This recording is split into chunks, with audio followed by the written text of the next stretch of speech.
Okay, I hope this is working.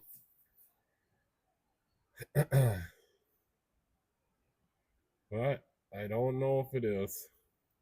You solve problems before downtime hits. So when you need V-belts and more for your production, get same or next day. Okay, yeah, I think it's working. So yeah, Benny, on your pickup, I don't know if you got a 4 terminal relay or a 5 terminal relay, but you could just pull this relay and jumper 30 to 87. So that's the two that are opposite. These two are the control. So you just want to jumper 30 to 87. You can also check to see if 30 has power. It should have power. So it'd be the same thing on a 5 terminal. Just it's this one and this one. Jumper these two together. And if you look on here, you need to have power on number 30. So if it still don't turn on after that, do what Leisure says and just run some jumper wires. Unplug the fan and run some jumper wires to it. I don't think it matters polarity. The polarity shouldn't matter. And if all that fails, you could just drive by in the morning. It shouldn't overheat if you're driving down the road.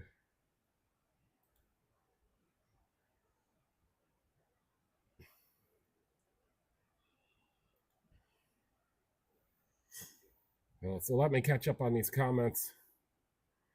So hey Leisure, how you doing? And yeah, just directly connect it to a battery. You could probably even use the battery that's in the pickup. Hey Michelle, JD. Hey JD, how was your week? Just woke up from a cat nap in my chair. LOL. Leisure said he nodded off during Jeffro's live last Sunday. Yeah, finally got it working because something happened. I had to restart my OBS studio. And I don't know if it was because I set the aspect ratio right up to 1080 by 1920, but I changed it back to something like 340 by something else, 600. Because it said my graphics card couldn't do it, but I'm not using a graphics card, so I don't know. Yeah, so Leisure agrees with me. It'll run either way. So just hook a couple jumper wires up to it, put one on ground, and put one on the positive of your battery. Yes. So are you able, Betty? Are you able to drive it without overheating? You just can't stop like in town. If you're going down the road, it should be okay, right?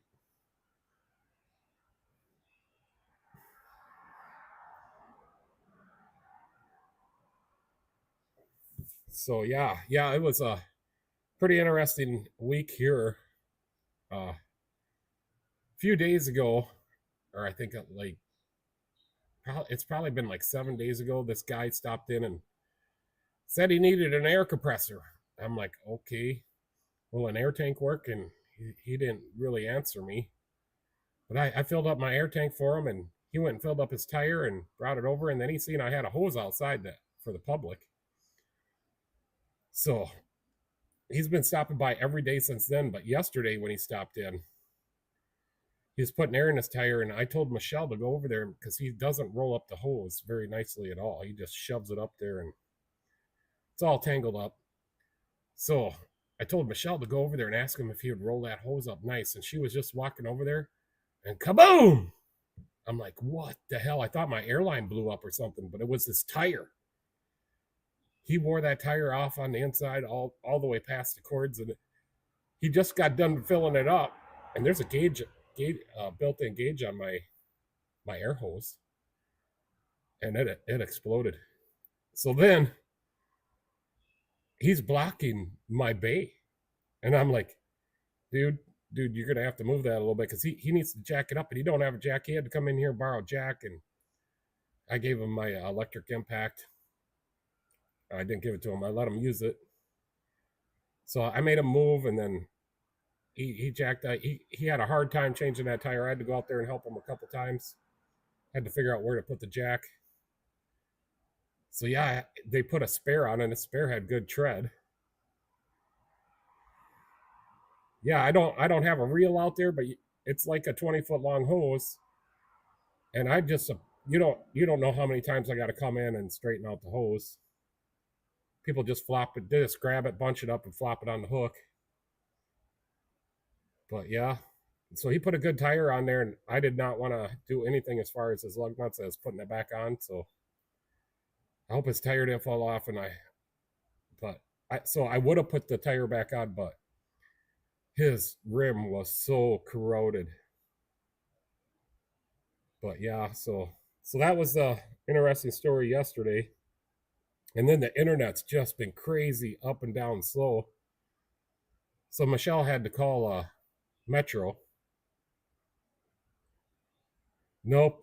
I don't know if it was the cigarettes that he wanted, or I think it was harder than cigarettes. Yeah, but I haven't seen him back. Like his tire's staying full of air now. I mean, it had wore the inside of that tire down to where it was leaking every day. And he had his elderly mother in there. I don't know what they were doing. Well, that's right. So when he went to go put the rim back on, he couldn't lift it up because he said his asthma was kicking in. So then he finally got. I helped him get it up there. I'm like, "Did you start all the lug nuts?" And he's telling me the story of how his dad told him to go in a crisscross pattern. Well, I heard the impact going, but I went out and looked, and all the lug nuts were off. So I go out there and I start starting the lug nuts on there, and he's got the impact going the wrong way. So yeah, that it was a loud explosion. I was like, I really thought the air hose blew up,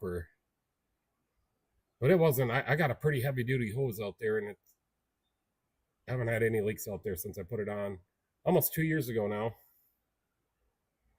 And I'm the only place in town that has air, so people like that over at the gas station, they'll tell them to come over here. So there's somebody putting air in their tire all the time. I do shut the compressor off at night, and I got an air leak somewhere because it leaks about half of it out. Sometimes it'll leak it all out.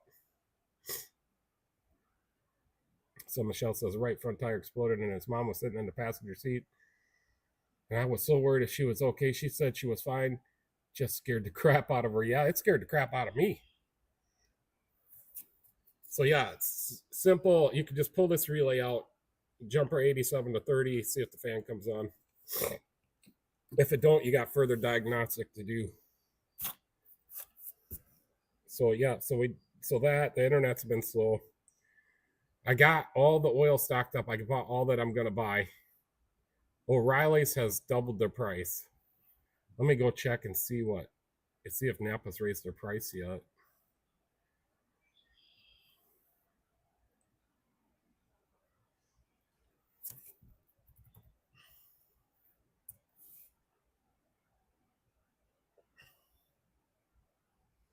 Yeah, the internet's kind of slow right now.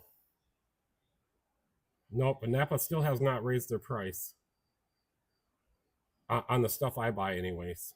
The Napa oil, so that's good.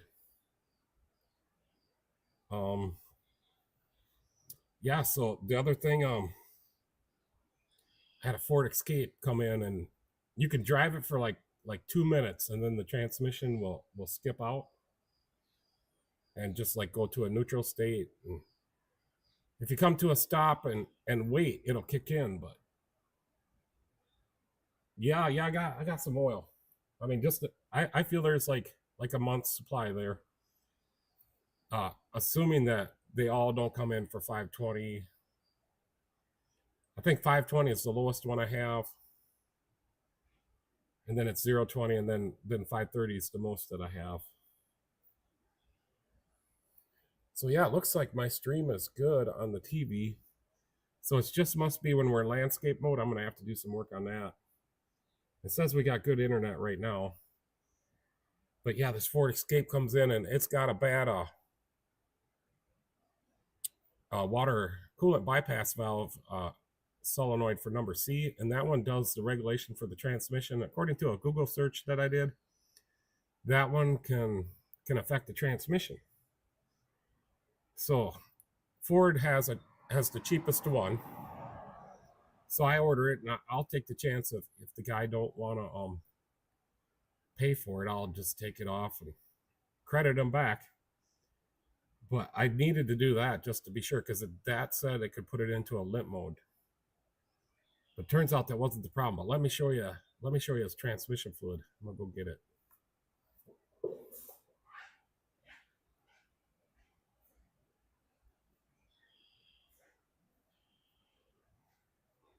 So after I put that valve on there and found out that that wasn't doing nothing, then I lifted it up because I was like, well, it could be low on fluid, and it was not low on fluid. No leaks. But here's the fluid. It's black as motor oil.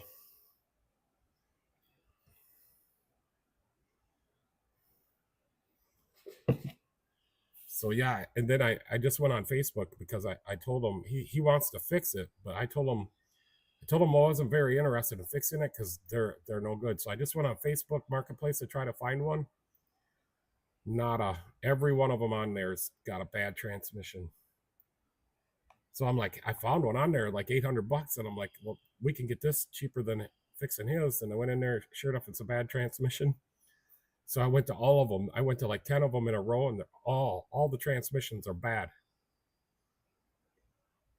Yeah, so I decided to give myself a haircut.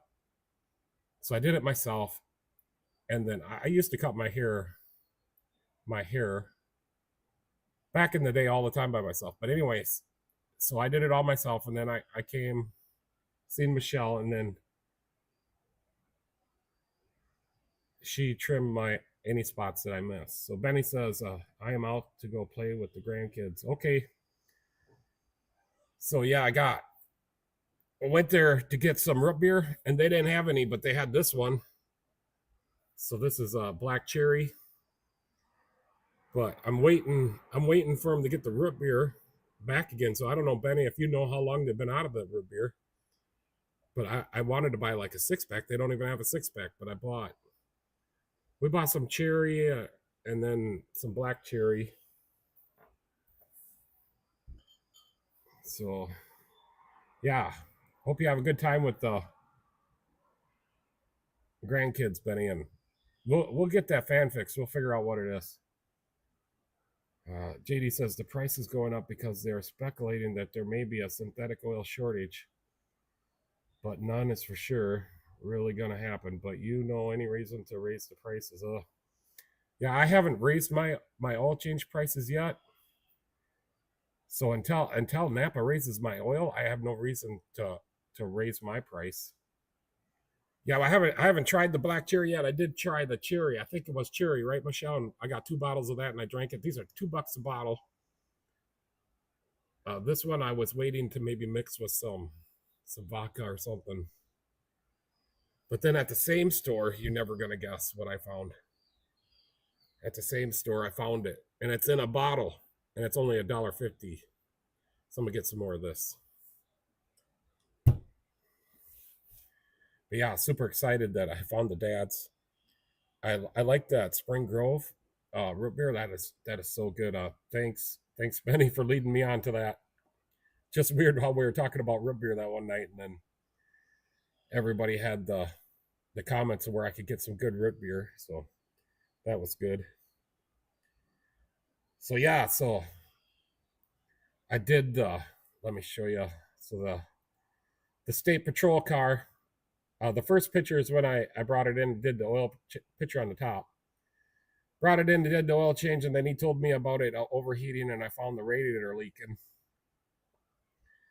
So then I'm like, well, do you want, because he just had a radiator put in there, and I think, let me just finish this story first.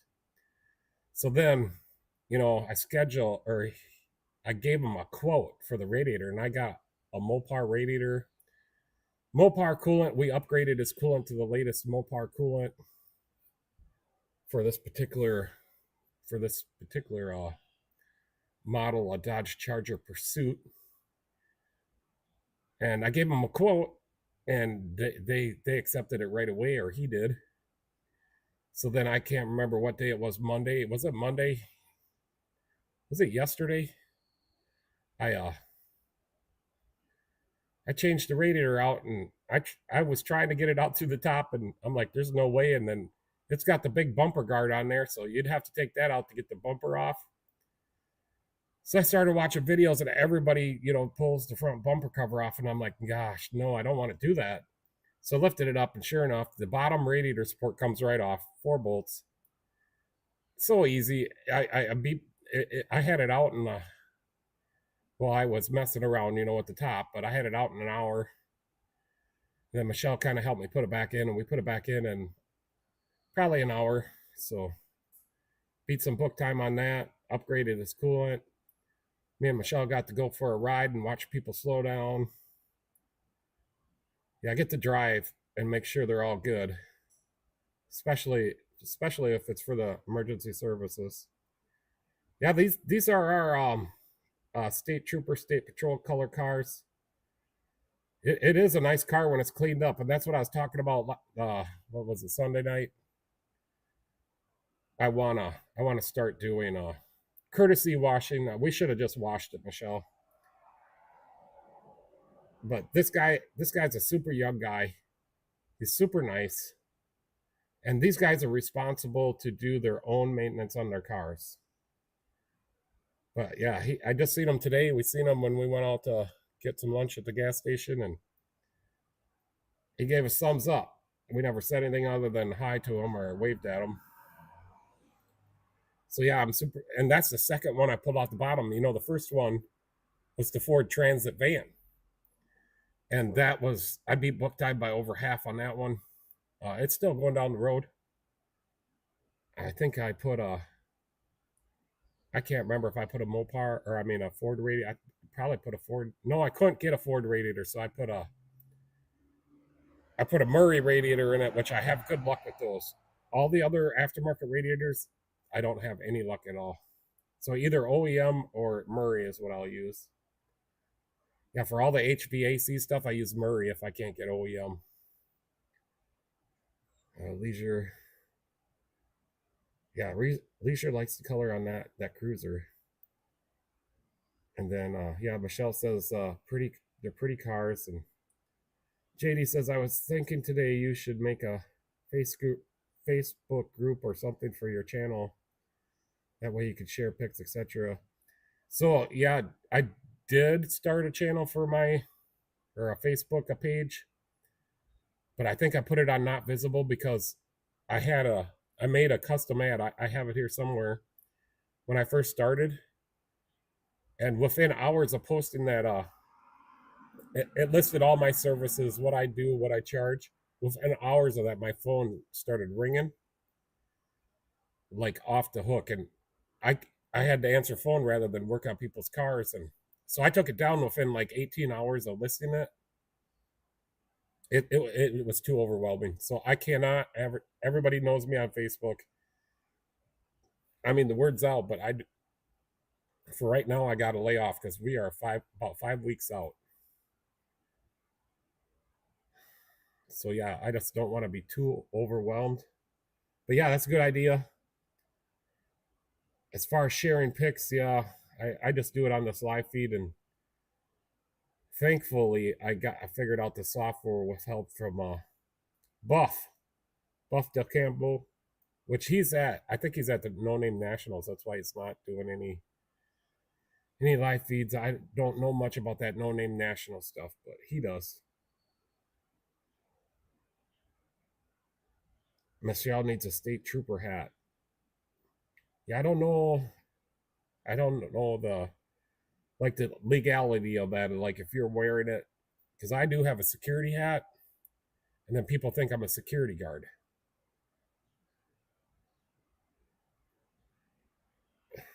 Yeah, no, I'll find that Facebook page I made, or the ad I made. But my phone didn't stop ringing for like a month after I posted that, and I took it down in 18 hours.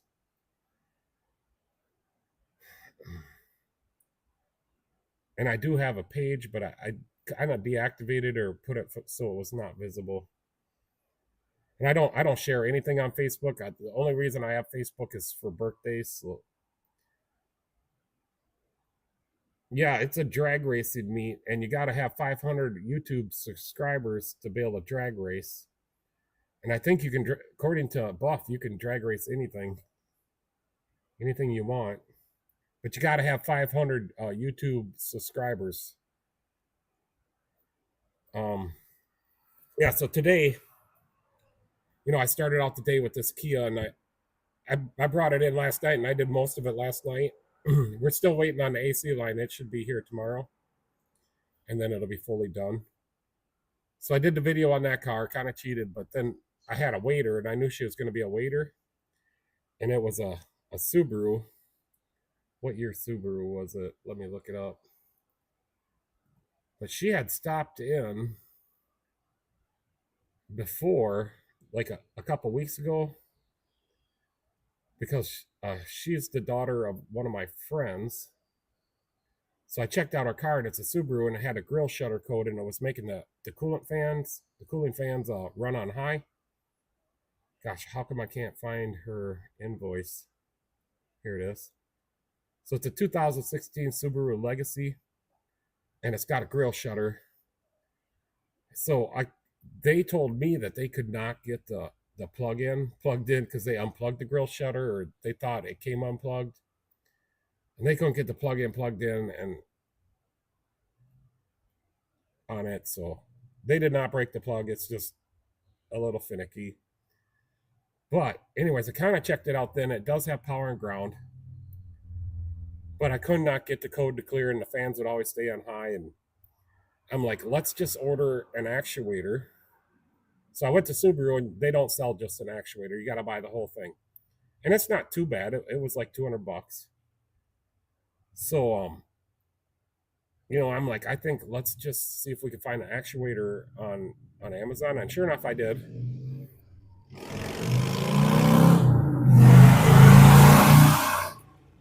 That's a Harley. So I told her, let's order this actuator. It was pretty cheap. And let's just put it on there and see if that works. So sure enough, she shows up this morning at 9 o'clock, and she's a waiter. I put that actuator on there. It takes me like 5 minutes. And sure enough, I can't clear the codes. It's the same thing. So we go on to my service data, wiring diagrams. We go on Google, and I just know what I got to do. It's got a power and a ground, which I know are good, and then it's got one wire that goes to the computer. So I pulled up the wiring diagrams. Let me show you. I'm going to put you guys onto the computer.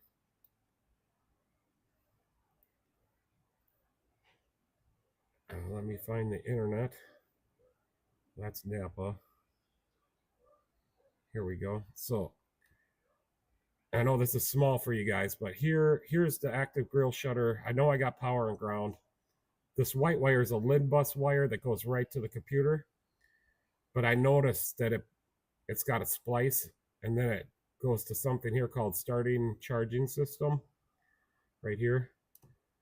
So I'm like, okay, so I know we gotta just, I'm probably gonna have to depin this or take the cover off the ECM and stuff like that. So I started researching this, and then I pulled up the O'Reilly's wire diagram, and sure enough, that A55 LIN bus wire goes to the battery sensor up there on the battery.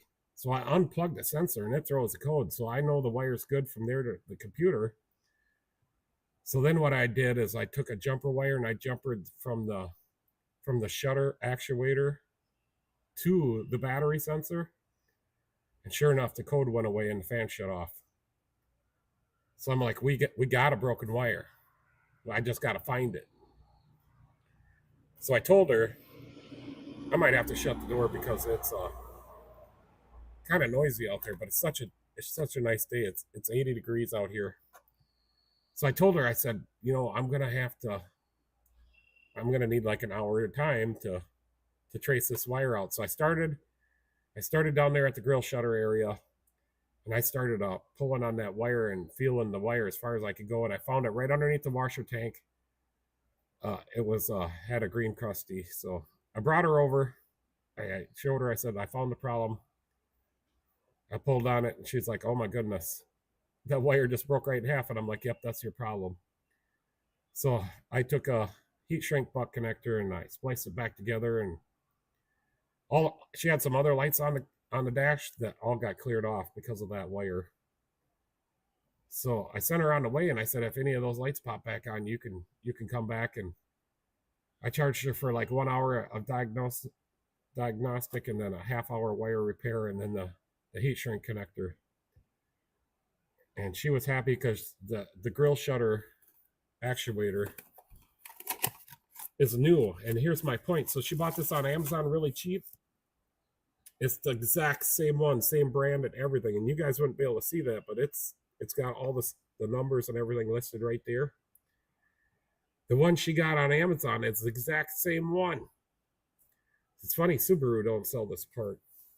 So I got her old one, and she gave it to me. And now if I ever get a Subaru in, I got a part here I can use to do some diagnostic.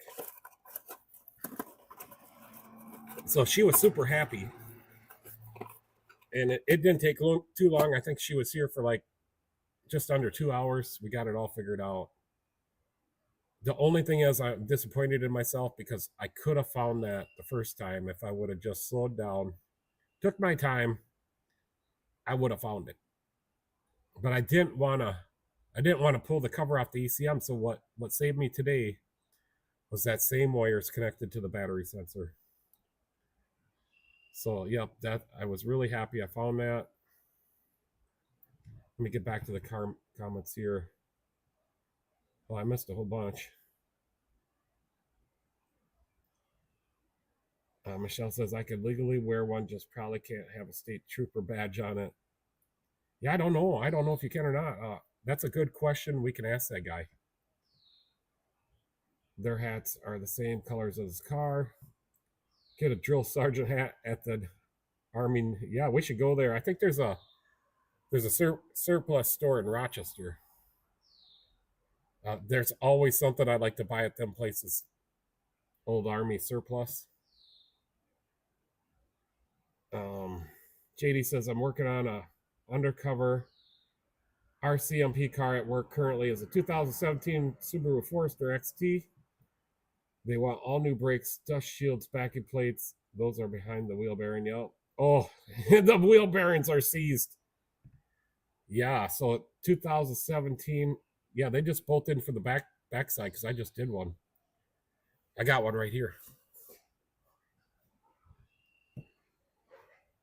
And mine came out super easy because it's just been replaced with a Precision from O'Reilly's, and it's bad. It's got play in it. I think I did a video on it. Yeah, Leisure said it's funny how all that stuff runs in streaks, something to that effect. I can pull up his comment, but this wheel bearing slid right out, no problems. And I saved it because I might send it back to O'Reilly. So the rep's coming in tomorrow. I'll see, maybe I can get a new one. I did not put a Precision wheel bearing in there. No way. Not a chance. But you can see the anti-seized all around here. It came out so easily. It took me like an hour to change this wheel bearing out. And I got grease on my finger now, so just a minute.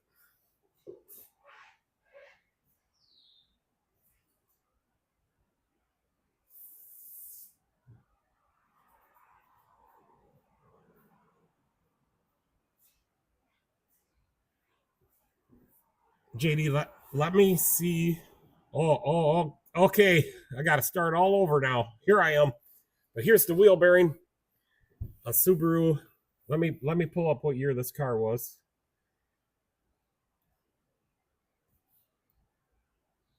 Um, 2017 Subaru Forester. That's weird, JD. We're working on, I think, pretty much the same car, except yours is a police car. Oh, that's cool. But here's this wheel bearing, and it came right out so easily, and it's a Precision from O'Reilly's. There you go. So yeah, it's bad, and it's got play. And that fixed your problem or car. Now I really got grease on my hands.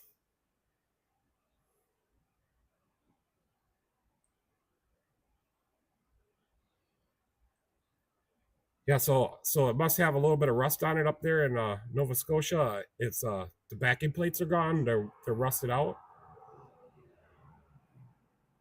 Yep, I didn't even have to clean it, Leisure. It was just put in there. I don't know how many miles ago, but they just bought the car. But it failed somehow internally because the axle nut was tight. Yep, this one had it's got NICs in the splines too. Yeah, there you can see some of it. And all the grease is exited right around here. Whatever grease it had in there, and it's really clunky. And I can't make it have the play right now, but when it's on the car, it does. But it also was making noise. That's what she complained about, is a growling noise when she drove it. And then she had to wait a week and a half or so to get me to get that in. So the first time I drove it to this time, gotten worse. I got to get this grease off now again.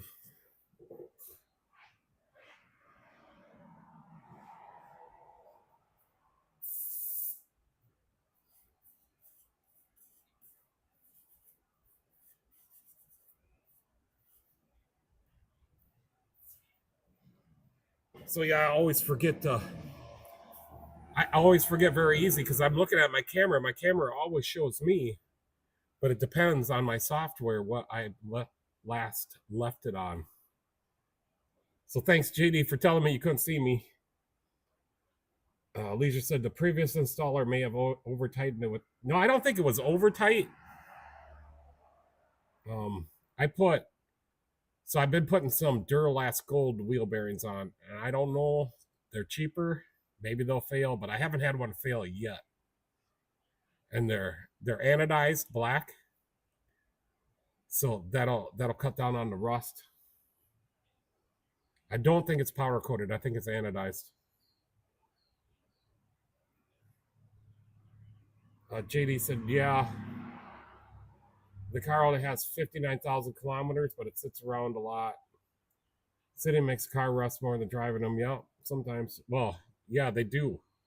And then they get so rusted so bad that it gets really bad. Around here, if you don't undercoat your car, you get 10 years max. Yeah, so that's like in New York. So it's getting to be that bad around here. And the other day, one of my customers came in and I told him that he needs to get his underbody and frame treated because he had a nice car. I'm like, if you want to make this thing last and for a long time, you need to get it treated with like fluid film. I know fluid film does it, and there's some other ones that they do it. Yeah, SKF, but they're a premium and a premium price, and my customers don't like that. I had the BG guy stop in. Oh gosh, it must have been the middle of last week, and he was kind of. I had an account with BG, but I went when he stopped in. I went in to go in there, and it's been deactivated. So I told him I wasn't happy about that, but he said I can reactivate it. I just don't think I need, as of right now, and I've thought about it, I don't need anything that BG has. The Enforce is good, but I could buy that online. A lot of the stuff to me is snake oil. They do have a new transmission flushing machine that just is sweet. I really want it, but it's 8K something for the machine, and then another almost 2,000 for all the fittings. Yeah, to a point. The oil flush stuff they got, that as long as you do that on a clean engine, and they do have some good stuff. Like if you do the transmission stuff every 30,000 miles and you start that at a certain amount of mileage, I can't remember what it is, and your transmission goes up, they'll pay for it. So they do got some good stuff going on, and they said they're getting implemented in all the dealers, especially GM. So he was telling me about how he's getting into all the dealers. He's showing me pictures of how big their plants are and everything. It's a hard sell for me at my shop. And then he tried to tell me, he asked me on my hourly rate and stuff, and he's like, you don't want to be undercutting other shops. You'll make them mad. And I just do me. If I'm undercutting other shops, then maybe they need to lower their price. But I just do me. And I told him how busy I was, and then I knew who he was because I recognized him from the other shop I worked at. And he's like, well, how do you know who I am? And I'm like, well, you know who I am. But and then he's like, oh yeah, I remember you. But yeah, he was trying to tell me I need to raise my rates and I need to charge extra for so much extra to do his services on top of the oil changes. And I just know for a fact that the area of the state I live in, they're not going to go for that. They're just not going to do it. But BG Enforce is really good, and I got to get some more because I borrowed out my can. I no longer have it. I think we need to invest in a BB gun for me. Why? What happened? There's little freaking baby rabbits running all over underneath the cars. Send Daisy after them. Ship her outside. Yeah. She'll rip the freaking awning off. I don't think rabbits are bad. They don't like chew wires or anything. Yeah, they do. No. Red squirrels and mice do. Well, my And 9 rats. is too big for a freaking bunny. That'll just explode it. The what? My 9mm. No, you can't shoot a gun in town. I know, but a BB gun you can. No. You don't even need a license. You can buy them at the toy store. I'm not sure if you can shoot a BB gun in Oh, town. Yeah, so I got to get some more Enforce. I borrowed it out. I haven't got it back. The guy never brought it back. So I just don't know. I'm not going to borrow stuff out anymore. I'm going to make him pay for it. Actually, I could add it to. He owes me money, so I could add it to his invoice. That's what I'm going to do. Kind of upset. He needed something really good to take a Ford box off. Kind of upset that he did not bring back my BG Enforce. Well, we just used fluid film on the motorhome last night. Yeah, Michelle used some fluid film on the motorhome. She's seen a little rust on the gas pipe, and she was really freaking out. JD says anything is better than the diamond coat crap they sell at the dealer. That makes your vehicle rust out quicker. Yeah, well, that's their whole plan. They want to sell cars, and they're in with the state too, or at least our state, and developing the brine they put on the road. It's got chemicals in there that makes your car rust out faster. I just hate to say it. And I know a guy that works for the state, and we were talking about that one night. Yeah, rabbits won't hurt anything. I don't think they're just in a nuisance. They will hurt your if you have a what's the grating that goes around your porch and lattice. They will chew through your lattice. They like to burrow under your fence and make little holes. If you got like a shed, they'll go under there. They'll dig little holes. Sometimes they'll dig a hole right out in the middle of your yard. They did at my house once to survive the winter.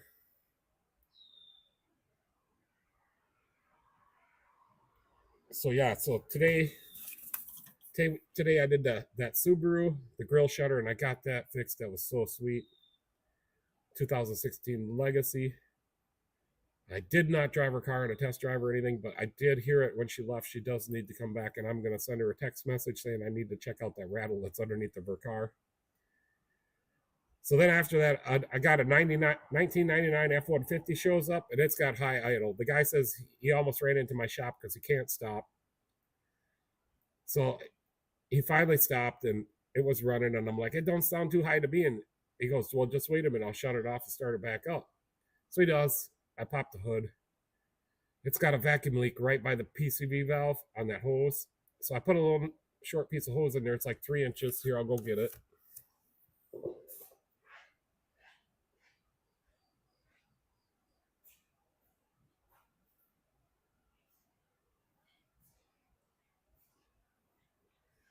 So I cut the hose right here, but I didn't have to because it was under a piece of pipe insulation. I couldn't see that.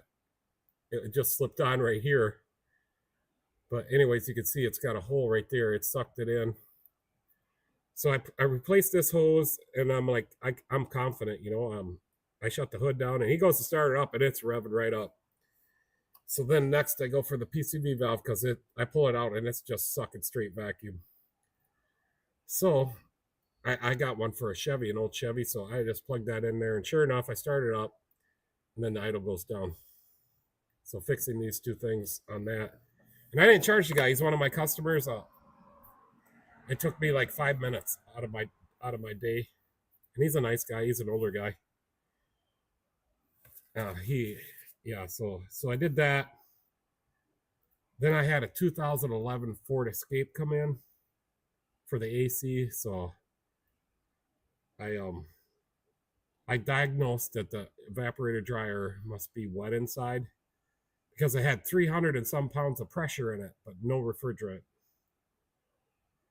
And I did check it for leaks, but I couldn't find none. And if it's holding 300 pounds of pressure, so I charged that up and told them we need to get a new. I did vacuum it down for 45 minutes, a little bit extra on this one for me. And I charged that up, and then I did. Then I had a guy come in with a 2005 Polaris Ranger, and it just vibrates really bad. So we checked out his engine mounts, and I see it in the back of the engine that they're kind of crooked, so zigzagged or whatever. So I'm gonna order him a new set of mounts. And then I got another John Deere lawnmower in this weekend. It's over here. So it's not the same one that I had in here, but this is another one. The guy told me it wouldn't start. So today I'm like, well, I got to get that lawnmower done for the guy because he probably wants to mow his yard. Found out it's just a loose connection, very loose connection up on the positive battery terminal. So I did notify him that his lawnmower is ready to go, but he has not come to pick it up. So JD says he sprays fluid film at work. Yeah, that's some good stuff. Let me show you this other stuff. It's slightly cheaper than fluid film, and it sprays a little bit better. I don't know if it lasts as long, but this other stuff I use, the same stuff is I use it more than fluid film here.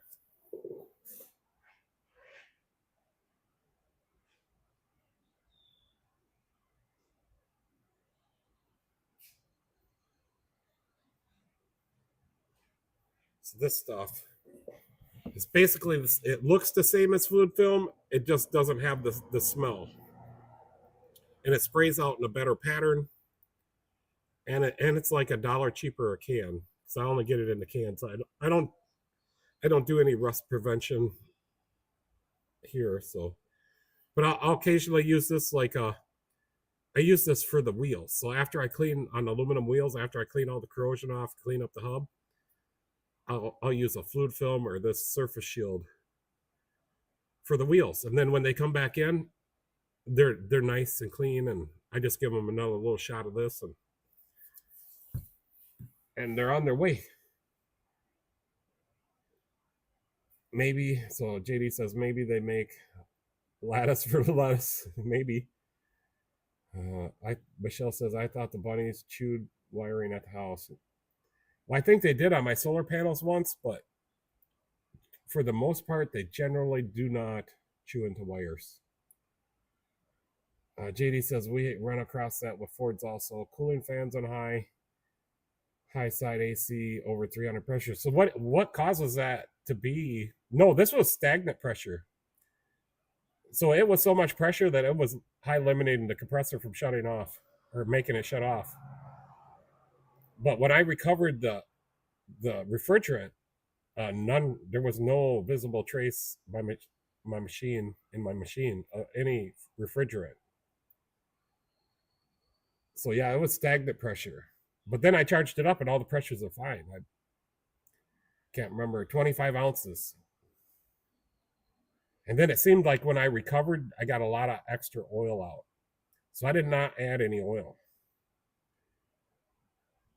Maybe it's overcharged of oil. I don't know. And there's no leaks. And it had 300 pounds of stagnant pressure in it. So the low side and the high side both had 300 pounds.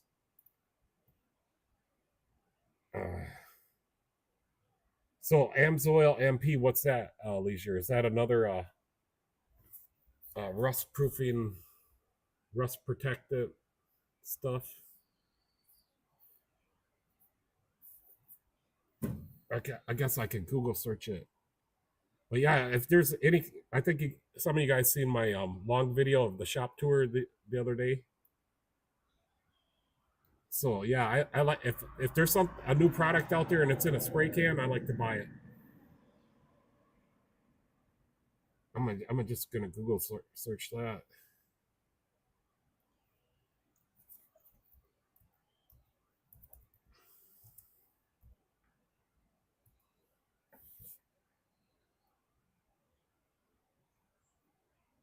Let me make sure that AMSOIL. Where's the AMSOIL? AMSOIL MP.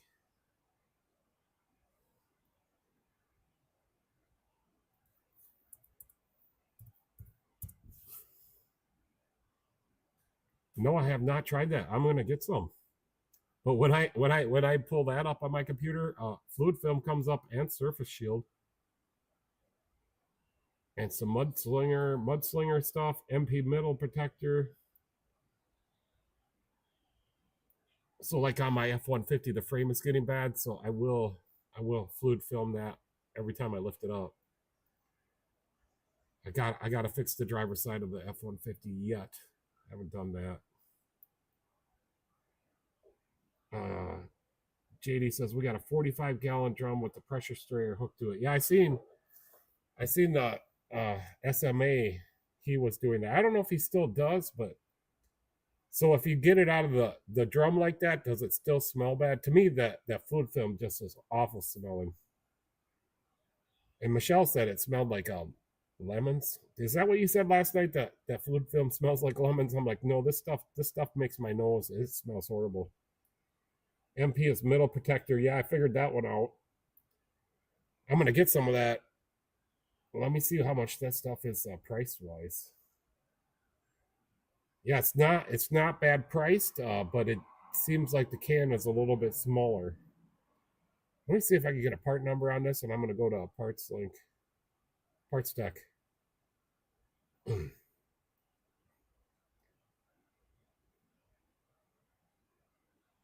Oh, they do have MPHD, which is a bigger can.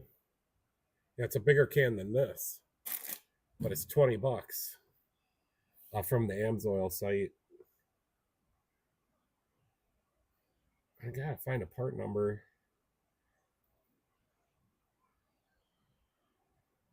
869 for a 4-ounce can. It'd be nice to see if I could get a part number off this. Well, you know what we could do? We could go to the Riley's regular website. I'll type that in. If I go to first call, usually it won't work.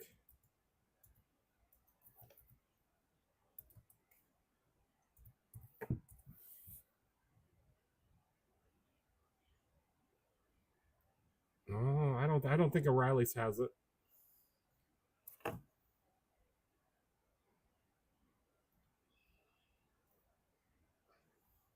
Let me do this. I'm gonna do shopping. Yeah, I got some flies in here. I mean, it looks like Fleet Farm handles AMSOIL. Let me search Fleet Farm once.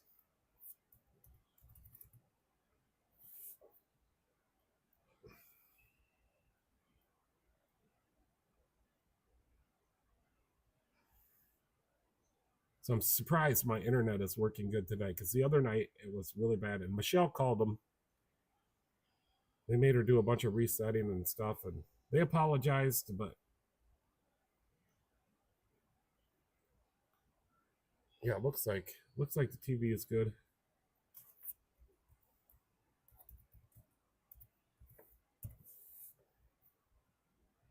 Yeah, nothing at Fleet Farm. So it looks like I got to get it. I probably could get it on. I got it. Amazon. Let me try Amazon.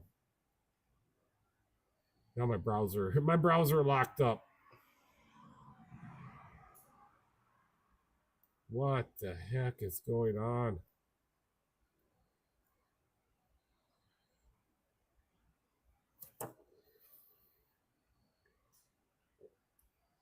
Are you kidding me? I've been having computer issues all day today. I'm closing out this flea farm. You know, the other day my computer restarted all by itself, so I hope I didn't get a virus. I do run Windows 11 on this one. I just never seen it restart all by itself before. So let me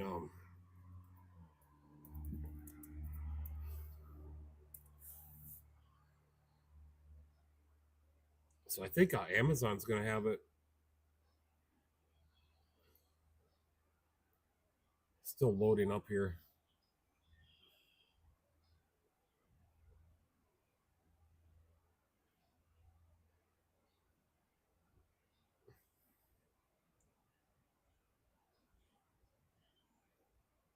No, I'm not. I'm not seeing it on Amazon.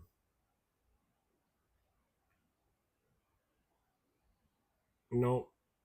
Let's try eBay.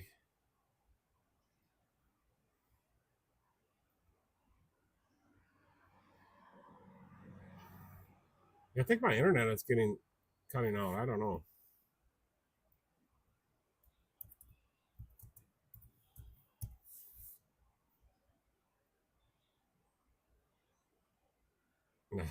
Nothing on eBay. Looks like I'm gonna have to order that right from. Let me get back here.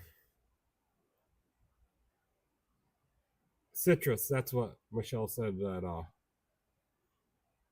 fluid film smelled like to her, but not to me. So JD says, yeah, static pressure was over 300 a pound. I think they replaced the TXV valve and one of them, and it didn't happen before, I believe. Yeah, I'm gonna have to check into that.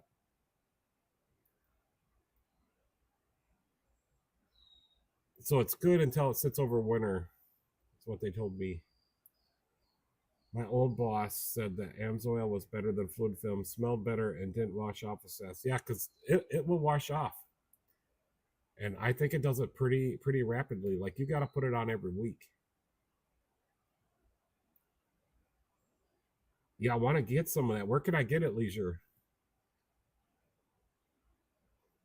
Oh yeah. The JD says, oh yeah, it stinks like dirty, smelly feet to me. That's awful. So the big drum bulk is just as bad or worse. A 45-gallon drum of fluid film up here is $4,000. Yeah, because it's $10 for the can, the spray can. I believe it. Oh boy, you're got him shopping again. Spend that money, turn the economy around. Yeah, I ain't got that kind of money. We've been very conservative. Very conservative. The tax man really got me.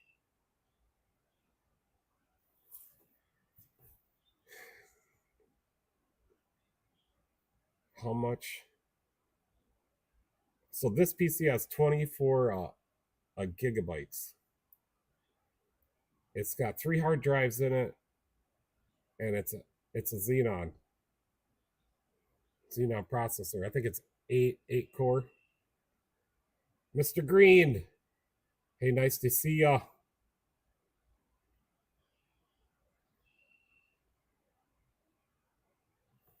I just gotta check something here.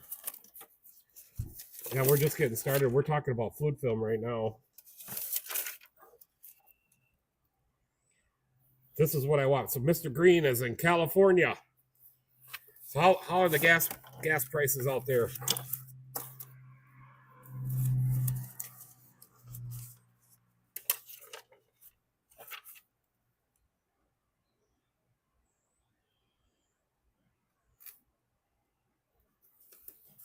Yeah, so we're down. I just looked at the gas prices just a few minutes ago because somebody stopped in and we were talking about it. We're down to $4.19 for like the cheapest grade of gas. And today, right now, it's 80 degrees outside. It's just a beautiful day. I did not turn on the air conditioning at all today. It was fine for me. Of course, it was a light day, even though I had the 5 vehicles, and if you include this one, because I did put the wheels back on it, So 6. I was done at 3 o'clock today. So then we cleaned up a little bit. I got to go home and take a shower and change because it's a live feed night. And then I had to find a different shirt because the other shirt I had, the collar was way too loose. Like I stretch out my collars for some reason. Either that or my shirts last too long. So I'm like, I went in and to the motorhome and I'm like, Michelle, I got to get a different shirt. This is like 10 minutes before the live feed. Mr. Green says they stuck out here, can still find it for about $4.70 a gallon at the small stations. Well, that's not too bad. Or $5.70. Okay. I mean, still that's not too bad for California, and I really hope the prices come down. I don't know what's like the normal price before that war happened. So we were $3.19 before the war happened.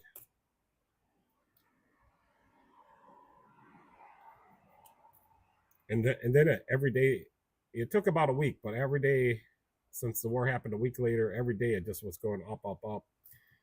Then Michelle comes out here, I don't know, almost a week ago, and she said, well, they slashed the price of the barrel of oil, and it's going to be a trickle-down effect until we see the results. That shirt is for the after-hour streams. Yeah, so I'll just wear this shirt tomorrow. I got to get some new shirts.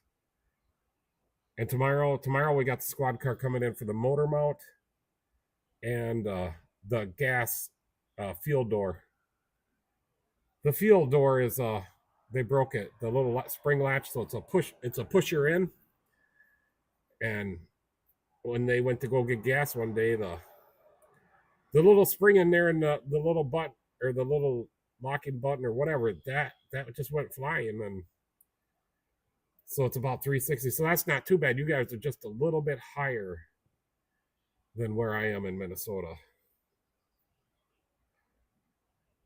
Yeah, the spring went flying, and so then they were using something, their keys or something, to open the lid. So I'm like, man, they're scratching this thing all up. So I got to order this part. I called the dealer, and so I was having a hard time finding the part, and they hooked me up. And we're finally going to get them in tomorrow. So hopefully that engine mount is not a big deal, but it looks like a big deal. But yeah, they were scratching the gas door lid all up, and our car is black. So you know what I did? I got a piece of tape, some good tape. I didn't use duct tape, but then I doubled the fold of the tape back so there's like an inch of sticky, and then the rest is so you can grab onto it. And I stuck it on the inside of the gas door, and it's still on there. They're still using it. They're not scratching it up. It's probably better than what GM came up with. I just left a half-inch sliver of that piece of tape sticking out. It's still on there. I seen the car the other day.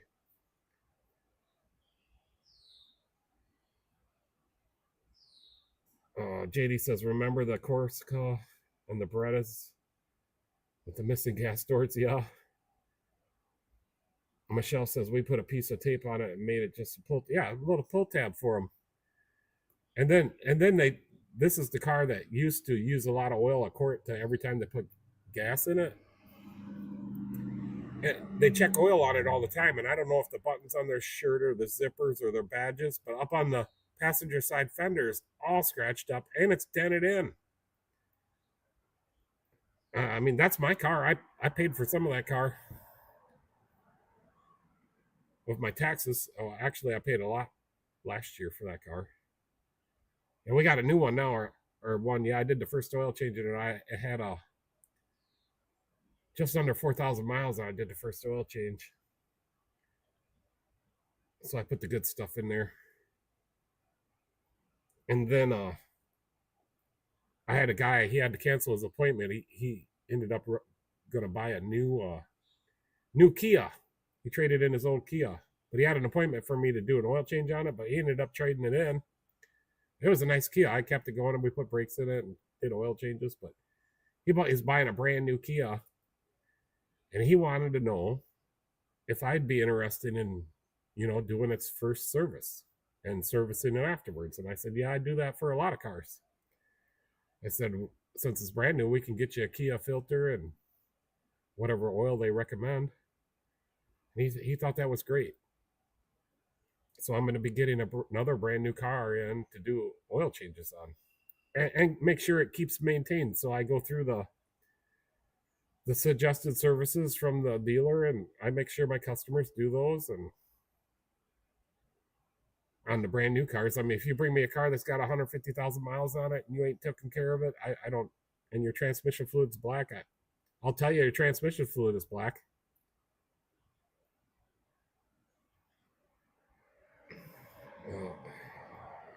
I don't know how people are affording new cars. Yikes. Yeah, this guy's a retired postmaster. But there was nothing wrong with his old Kia. I just had it in. Can't remember what I did on it, but there was nothing wrong with it. It runs fine. It doesn't have any ticks. I'll look it up and see what I did to it last.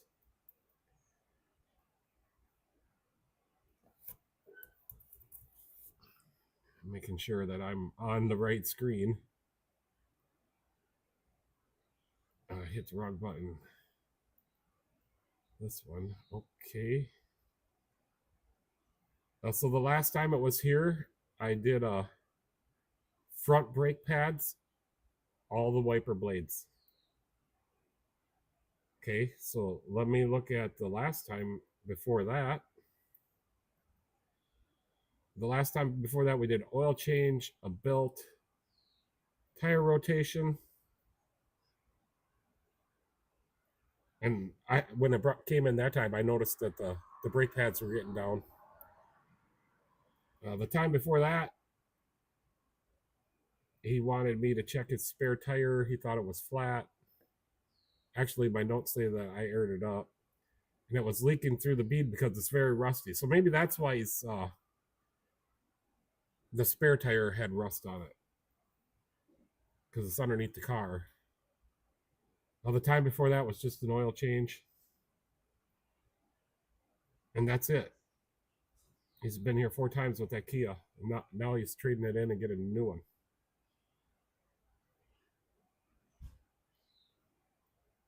So let's see. Do I have any other pictures? I thought I had a picture.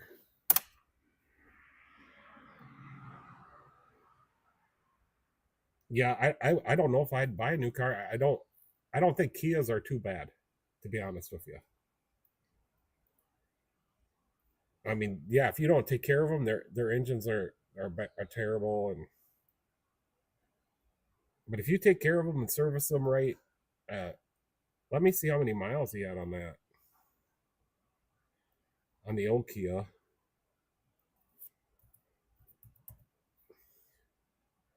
So the last time it was here,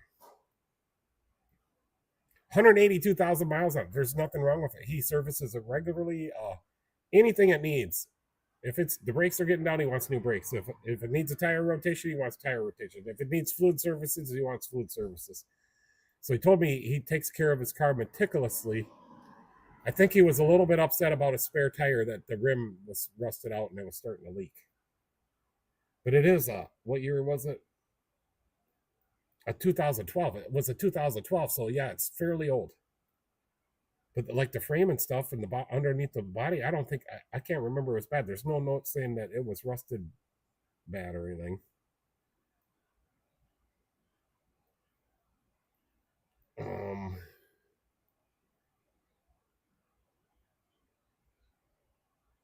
Yeah, I don't know about buying a new GM or a new Ford or a Dodge. Michelle says, I know they're always breaking down. I would buy an old car. Yeah, me too. I'm keeping all of my old cars, and I'm daily driving my 79 Chevy van. And that 79 Chevy van has never had a carburetor rebuild on it. I gotta turn it over and pump it a lot if it sits overnight. So it does need one now. But I don't know. I'm not gonna pull the doghouse off and rebuild the carburetor. Not anytime soon. JD says, I don't know if people are affording to fix their cars either. Some of the bills I see go up through the shop. Yep, so that Subaru, the Forester, they went in for an oil change. And they come out, they paid for their oil change or whatever, and it was reasonable. But the quote they got for all the stuff they needed, I can't remember if it was $4,000 or $7,000. yeah, we talked about this on the live feed that I did that wheel bearing for a quarter of the or a third of the price of what they wanted. And then they told her they called it a mini thermostat, but anyways, the picture they showed it like crusty red on it, but it was not leaking, and whatever that crusty red was, they adjusted their color on their camera. It's not leaking. It has blue coolant in it, Asian coolant. And then they told her the PCV valve connector was leaking, which it is, and they wanted $800 to replace that thermostat that was not leaking. I can't remember how much on the PCV valve connector, but I'm going to order her a new one, and I'm going to put it on, and it's going to be very cheap. I'm going to tell you that. There's just a little spot of oil down there, and I'll clean that off for her too.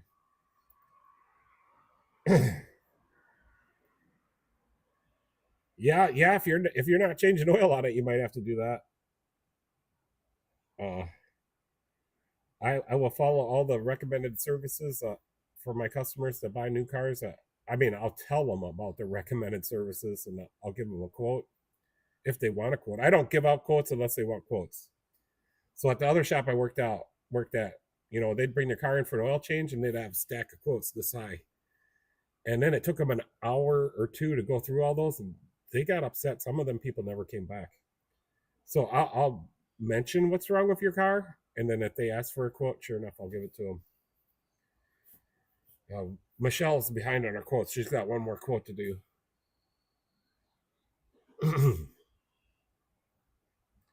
So I can do quotes pretty fast. Michelle prefers that I do them, but I'm better and make more money fixing vehicles than making quotes. Michelle can do that. I don't care how long it takes. So JD's, I saw one of the vehicles leave the shop with a $16K bill. Mind you, it needed a ton of work, but geez, yeah. So the dealers are right now in my area. They're making a bad name for themselves because I'm getting 2-3 cars a month from the dealers because these quotes. And then when maybe I am undercutting the shop, but I'm really not. I'm just me. I do it at my price. If maybe they're overcharging, so I don't feel I have to charge any more than what I am. And then we did move it to $80 an hour after I got my taxes done. So I decided to move it to $80 an hour, and we'll see if I can get caught up on my taxes, which I think we can. And then I told Michelle we might lower down to maybe like 75 or something. But right now I got to make a little bit of money because they took all my profit. Yeah, Michelle said, "Holy moly, JD! Yeah, that's too much. Come on, man. It's $16,000. You could use that on a down payment, or go buy a different car, one that don't have those problems." I know. Since Cash for Clunkers older cars, they just disappeared. I'm like, I wanted so many of those cars, but I didn't have a place to put them. And then they got a hell of a deal when they traded it in, Yeah, we've never had. We're very reasonable. Some things do cost some money. I don't want no part of replacing that transmission and that escape. So I told them there's too much liability. I can't even find a transmission. So I'm probably gonna have to take that part off I put on and then eat that. But that part I put on there is part of the reason that transmission failed. That part made the transmission overheat. Plus, not doing fluid services is what I'm coming up with. Yeah, Michelle says quotes. JD says that's what we said, but they wanted to fix. So, well, that's great that's great.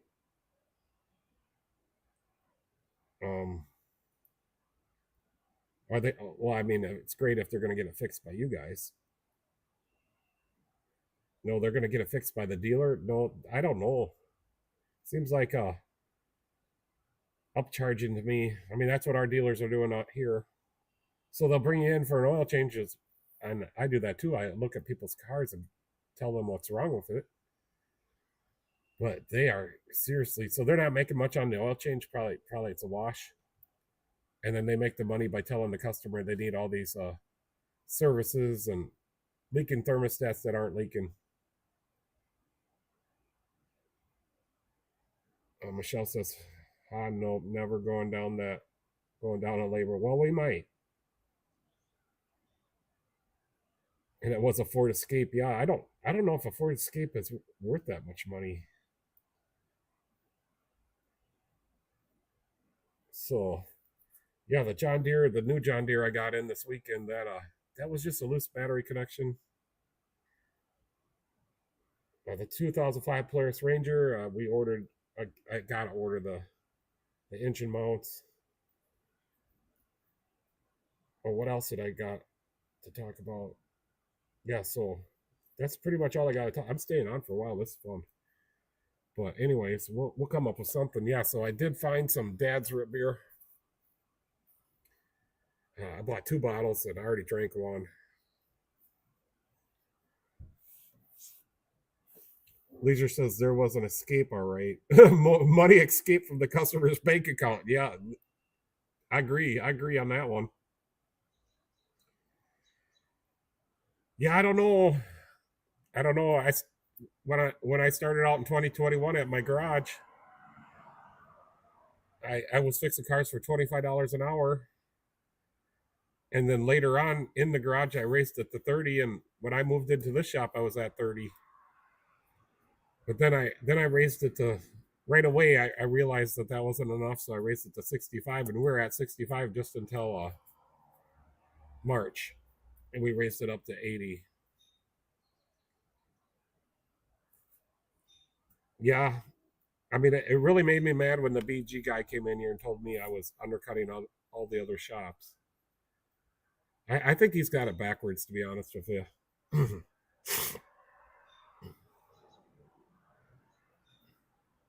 It was a mass exodus.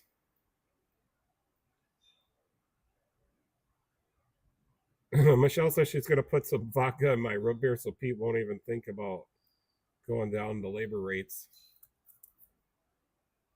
Yeah, I know I put some new pictures on here for tonight, but it was the state patrol car. Yeah, that was. I can't believe how easy that was pulling that radiator out the bottom. And Leisure had some comments on that, and yeah, if you don't have a hoist, you're probably not going to be able to pull that radiator out the bottom. I mean, you'd have to jack it way up in the air.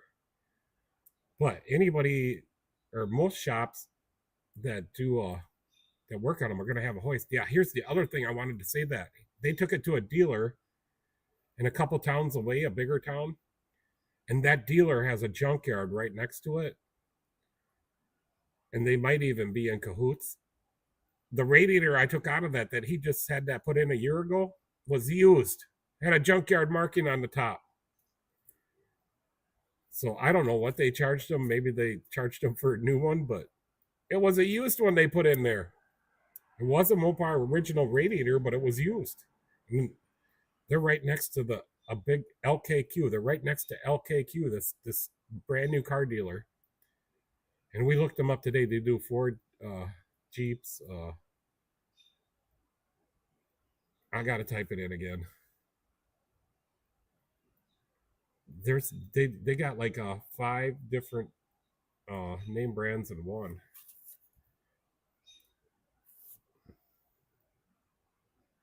So let me see what they do. Chrysler, Dodge, Jeep, Ram, Ford, Nissan, and VW. And then right next door to them is LKQ. They walked over to LKQ and got a radiator out of a Dodge Charger and put a used radiator in it. No wonder it started leaking so soon. And it was running out of there, and it was even running out of both tanks. Both tanks were leaking. Maybe that's why I got the job, because I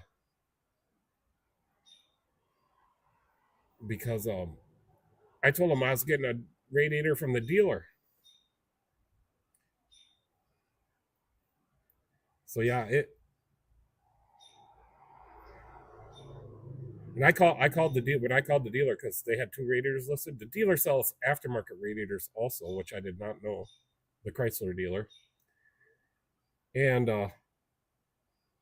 because one radiator was like $150 and the other one was almost 500. So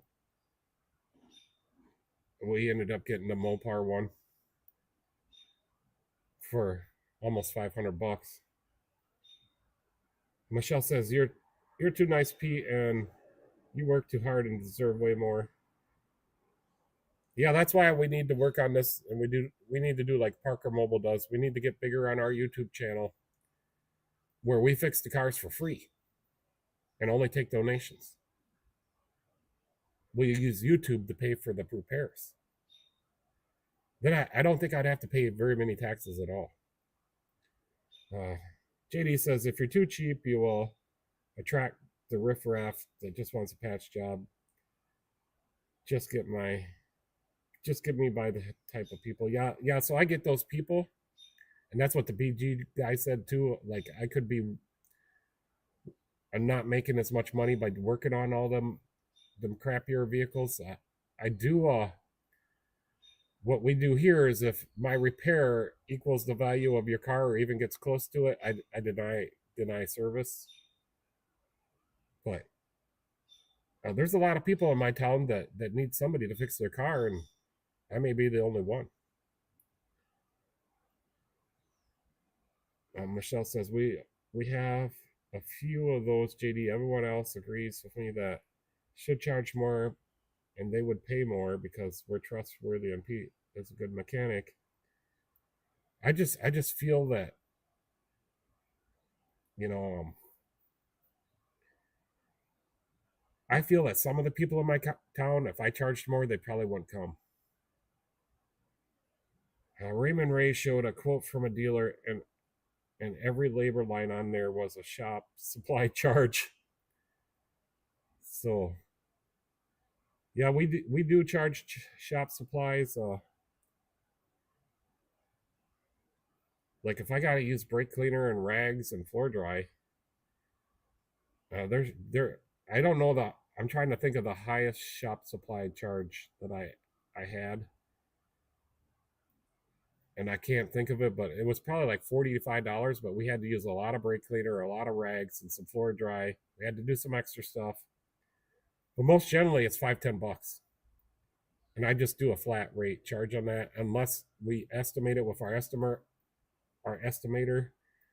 I do anywhere from usually around 2%, maybe 3 on the smaller jobs. Seems to add up to where I want it to be. They will always come. I know. I don't know though. Money's tight right now. I heard, I don't know, a month ago that a lot of people are getting their they're getting called out on their loans because they're not paying and their credit cards. The banks are going after them. Yep, I have to cover my supplies, and they're not cheap. I do not charge any shop supplies when I change oil. And I get the 3.6s in the GM ones, the one you got to take the filter off from the top, and you burn your hand. So I clean them. It takes about a can of brake cleaner to clean all that oil off because it goes all over. I don't know what GM was thinking. And then the Ford F-150s, the little oil tray or deflector thing is supposed to drain it out the front of the differential, but it never does. So I got to stick rags in there and soak up all the oil after changing the filter, but I don't charge people extra for that. Yeah, a lot of our invoices are like under $200, so 3% is what we'll do on those. But if the invoice is up to $500 or $1,000, you got to cut the shop supply percentage back. At least I do. And then like the markup in parts, like if the part costs $1,000, you're not gonna charge markup $350 for that part. So at least I don't. Yeah, sometimes it's less, sometimes it's more. Yeah, the quality of brake cleaner sucks, but the Penray stuff I got, that's what I used to clean my hands when I got that grease on there from the wheel bearings. I just sprayed so it's not hard on my hands either, but it cleans really good. But it is going up. And I promised myself I wasn't going to use as much brake cleaner, so I'm really trying to conserve on brake cleaner because I just want to cut it down. After what JD was telling me about Canada, I'm trying to cut down on brake cleaner. I really am trying. The other day I used a bunch of my degreaser to clean the hoist and the floor. I can't remember what happened, but I spilled some oil in front of the drive-on hoist the other day. And the oil dry was turning into muck because there was water on the floor too. So I scooped all that up and sprayed degreaser on it and it cleaned my floor right up really good. So Mr. Green says mechanic hour labor rate at the commercial auto shops around me is $200 to $210 an hour. Wow, that's crazy. I heard California is running out of technicians too at the dealers.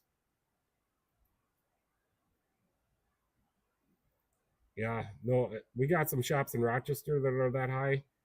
And then our next closest town, I think they're 140. And I'm at 80. I would if he wouldn't catch it every time. Yeah, no, in our neck, we're kind of in a small town. Our town only has 1,200 people. So, and we're really old fashioned and very I don't know the other word I'm trying to think of, but very honest people here, very old fashioned, very respectable people and smart. There's a lot of smart people in my town. JD says, get a spray bottle with soapy water for small messes. Yeah, I think I found some degreaser at Menards. I'm gonna buy that next time, Michelle, when we go there. But degreaser, I mean what's the orange stuff? That stuff works really good, but I can't find that. Yeah, no, I got soapy water. I used Dawn for the tires. That works really good. Another tech tip, since this is Tech Tip Tuesday, but Kids Bubbles works really good for tires and evap leaks. Like when you put the smoke machine on there, sometimes you don't see the smoke. The evap leaks will be so small. But Kids Bubbles, and use it. Just put just a little bit of water in it because it's pretty thick stuff. I'll go get my bottle. Simple Green, yeah, I like Simple Green. That stuff works. I just want to get the cheapest degreaser because it all works probably the same. But there's some stuff called Red Thunder. Red Thunder really works good.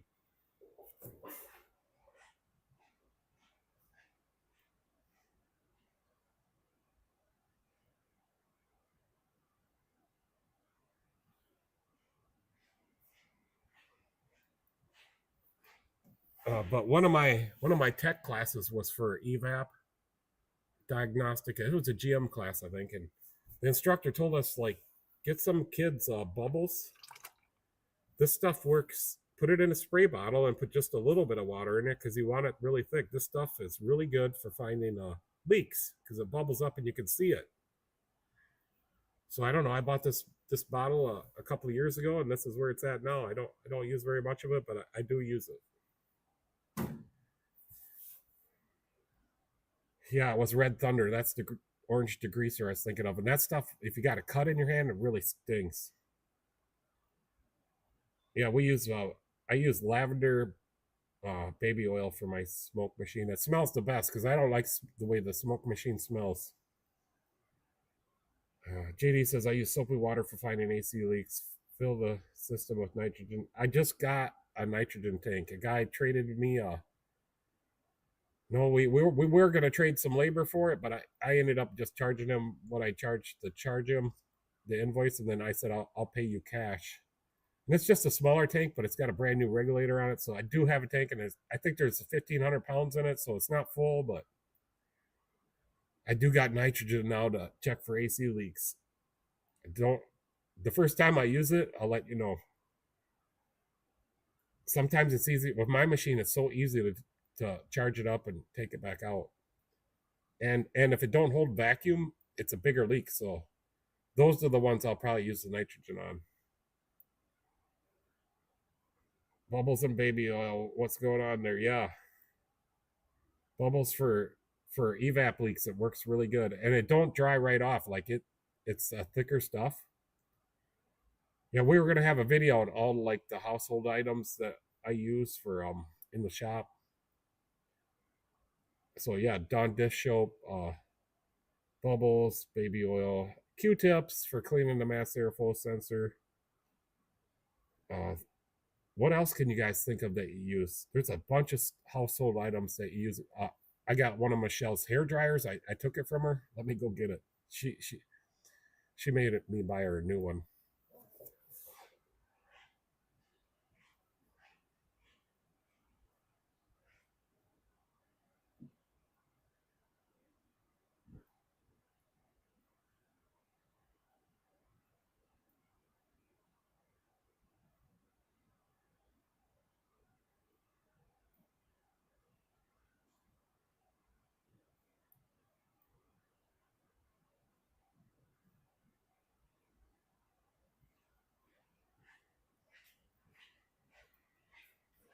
All right, I just went and grabbed a bunch of stuff, but isopropyl alcohol. I got both. I got 70 and what's the other one? 93. We'll use that in the shop. Here's Michelle's hair dryer. And this is one of the ion ones, so it's really good for like taking out the moisture. But it gets really, really hot too. It's like taking off stickers. There's a bunch of stuff I use this for. I got a heat gun too, but a hair dryer comes in handy.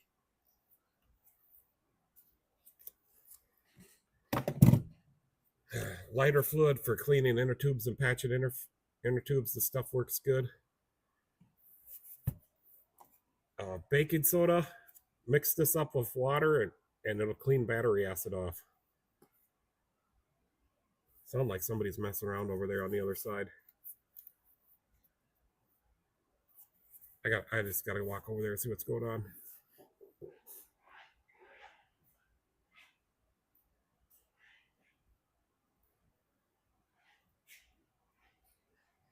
It's a June bug. Flew in from outside. And he's hitting some tin and the ceiling and lights.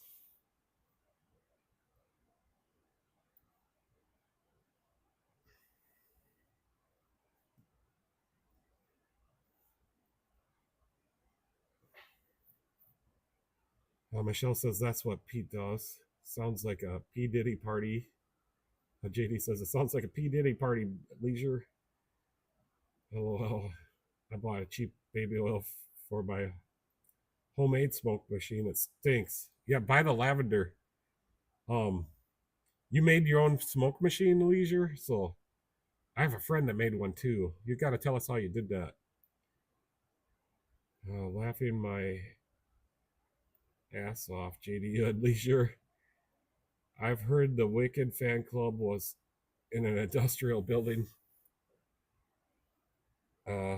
Michelle says peroxide, my ion hair dryer. I don't know. I don't think I have any peroxide. JD 99%. It's 99. I have a. Let me go get it. Leisure said I have a hair dryer I picked up at the dump. Yeah, so a dump is a good place to find stuff. If I see stuff in there and I'm allowed to take it, I do.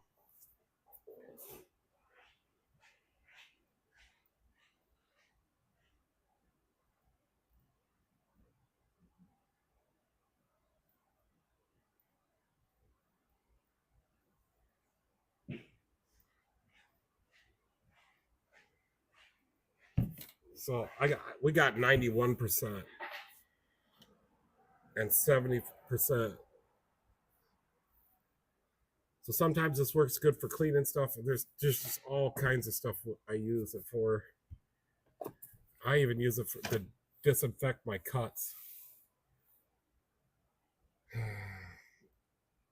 It works really well, quick drying. You know, we used it the other day to defrost the freezer. Bunnies. Daisy are in the motorhome watching password. Must be a show. JD says he hates lavender, it stinks bad. Yeah, I don't mind that smell. The smoke machine oil smells, and I tried to use some upper cylinder lube, and that did not work well. I had to clean all that stuff out of my smoke machine. I got Cherry upper cylinder lube for the race car. I thought maybe that would work for smoke machine oil, which it did, but it seemed to burn up quicker, and it wasn't good. I wonder if I could add peppermint to the oil, baby oil. I would assume so. That's a good idea. We should try that. I should get some peppermint. Mix it into baby oil and put it in my smoke machine. That probably would smell the best. Yeah. The other thing I use is baby powder. So I get a lot of people that want me to put tubes in their tires, especially for their off-road or lawnmower stuff. And I learned a long time ago in the race car, of course I worked with a tire guy too, and you got to put some baby powder in there. It keeps your tube from sticking, especially if you do a patch job on the tire, a patch plug or a regular patch inside the tire. You're going to want to put some baby powder in there. So you use quite a bit of that. I just found this one that I didn't even know I had because my other one's almost empty. But let me go get the upper cylinder lube.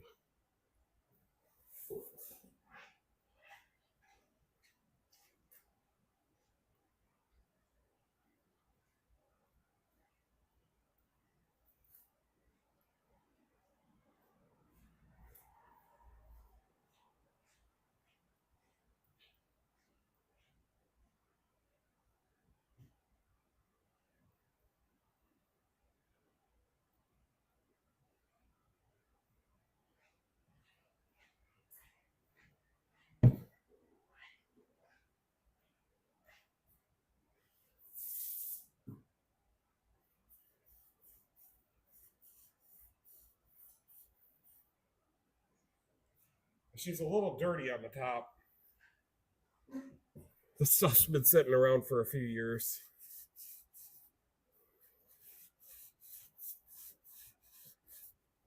But yeah, I buy this for the race car used to run on methanol. And methanol really is ripe smelling, and you could pass out from it.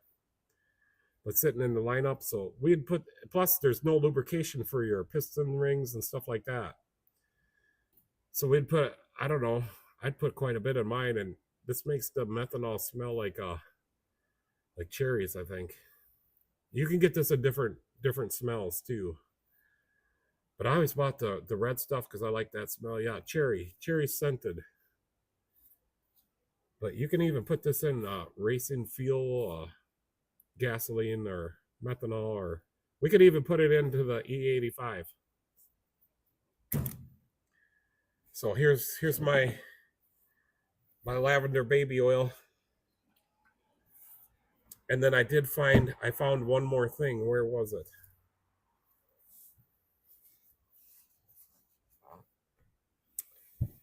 Well, it must have been I kind of got off track. But yeah, what else do you guys use that are like household items in the shop?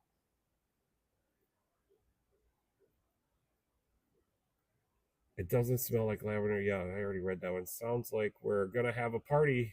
Haha, just kidding. JD, I do have to say that the worst smelling fluid I ever smelled was Ford friction modifier for diffs. I got some Mopar stuff, and I got some lube guard stuff. I don't think I've ever bought the Ford stuff.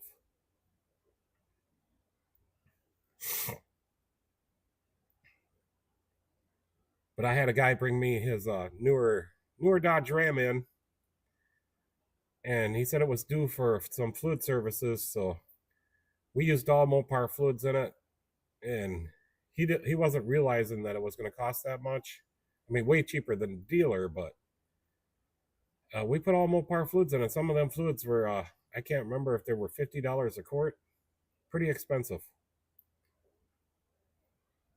Michelle says, Pete asked me to go smell the diff once. Yeah, but that one was burned up, Michelle. That smelled horrible. Can't remember what kind of pickup that was, but I think it was a Nissan. Was it a little Nissan pickup, Michelle?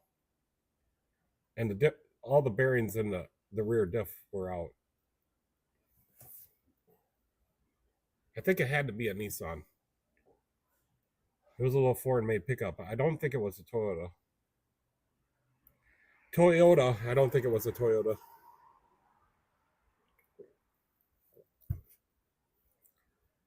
Yeah, I can't remember.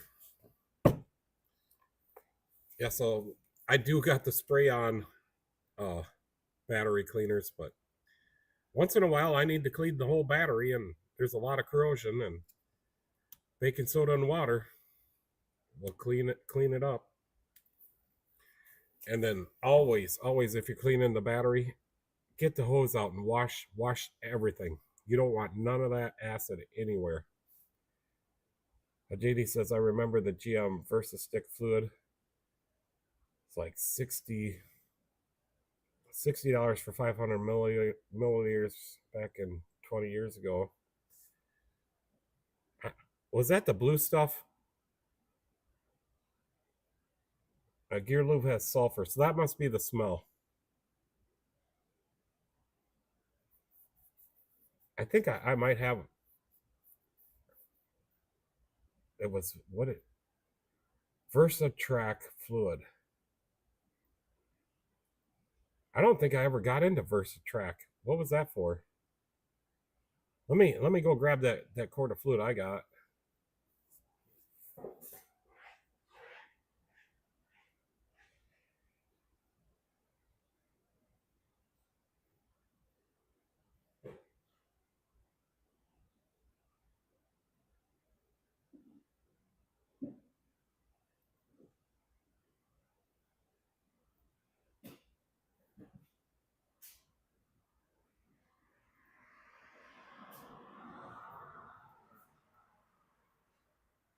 So this has been on the shelf for a while. AutoTrack 2.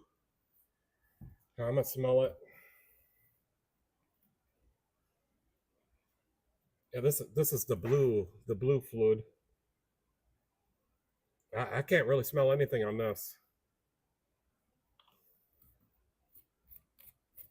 Maybe is this the fluid you're talking about, JD, or is it a different fluid? Yeah, so maybe when this stuff gets burned up, then it smells. Is that what you're talking about? When this stuff gets used up and it's burned up and it smells horrible?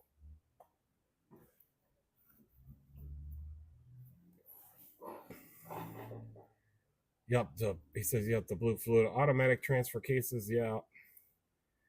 It was the all-wheel drive system in the Aztecs, Rendezvous, vans, etc. Yeah, I think this is the fluid. I still have a quart. I suppose they don't. You can't get that anymore. Valvoleak makes that kind of fluid. Okay, well that's good to know. I do got a couple guys that got some old S10s, but I don't think they take that. Yeah, it's the all-wheel drive, like JD says. Aztecs. I wonder if there's any of those left anymore. VersaTrack fluid was in the rear diff. Okay. The Aztecs were one ugly vehicle. Yeah, I thought the Lumina vans were ugly. Yeah. What I do have, I worked on an F-250 the other day with 31,000 miles on it. It was a Power Stroke. And then these two Chevys, the red one's 51,000 and the bottom Chevy's got 25,000.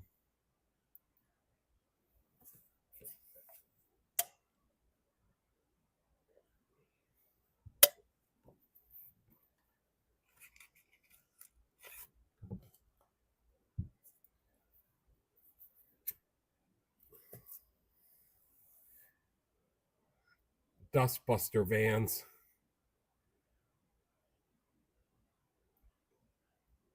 Yeah, like the space shuttle, the Lumina vans.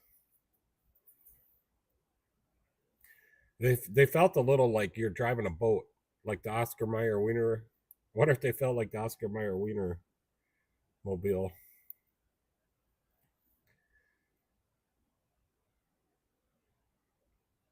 Yeah, the shop outside.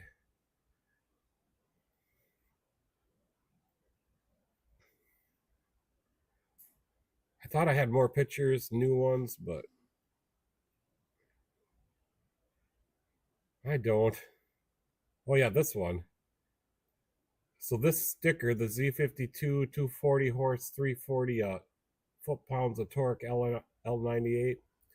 This is a 1987 Corvette. I can't remember what I paid, like $6,500. But I sold enough of these stickers. I sold them for they're decals, vinyl decals, and I cut these myself. And I sold enough of them to pay for this car, $5 a piece. Some people wanted their stickers modified, like Z51, and then like 250, 350, and then I can't remember. Another guy wanted the L98 to like LT1. But so I would do different variations of that sticker if they requested it. And I designed this myself. And everywhere I went with this vet, if somebody's had an old C4 vet, or they always ask me about this decal. And even one guy wanted to put him on this vet for a car show underneath the hood. So I made him some special ones.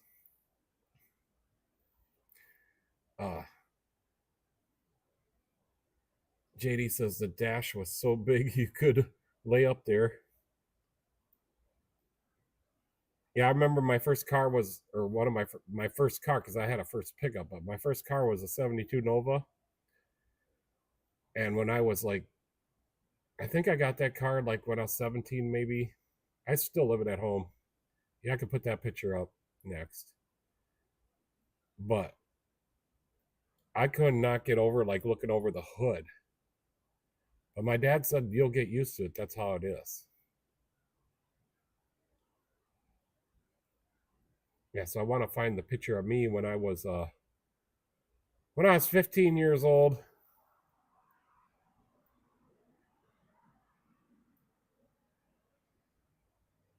It's here somewhere.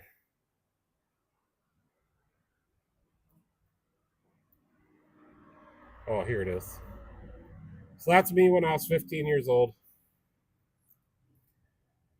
Leisure says I beat a ZR1 vet with my 1980 900T. An old guy was driving a ZR1 vet. What's that? What's an 8900T? Michelle says my motorhome has a monster dash. Yeah, it needs new wiper blades, and I think we got some back here. They're like 3 feet long. We also need a new fan clutch. But yeah, that's me taking a picture with my phone of a picture, but the picture is so old that my shirt is not stained like that, but that's something that's stained the picture. And we're in my 1961 International C110 pickup. And my mom had coming out, we were driving around the yard, because I don't have my license yet. But I had gotten this pickup running all by myself.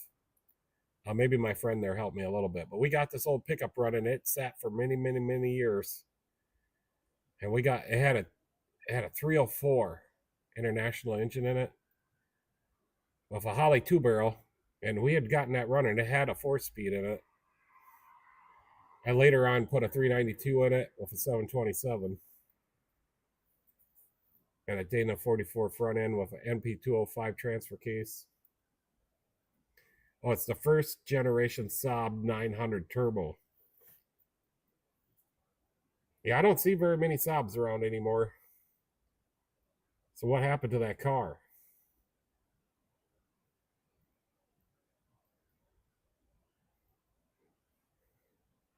So was the ZR1 vet that you beat, that was probably a C4, and it had the twin cam or quad cam engine that was like a North Star engine.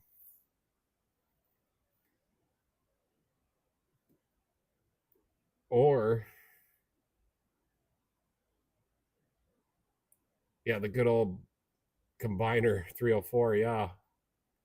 It might have the 304 in it, and when we took the engine out, they're stamped on the side, because I didn't know if it was a 266 or a 304. I knew it wasn't a 345, but I ended up getting a 392 International out of a Travelall that had an automatic, and it had a 727 Chrysler Torque Flight. Crashed the 900, fixed it, and later sold it. Yeah, so I had a lot of good cars too that I liked that I sold. This pickup ended up in the junkyard though.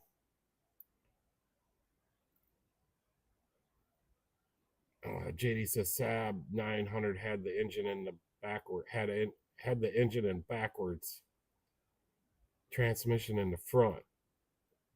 Yeah, I don't think I've ever worked on a Saab.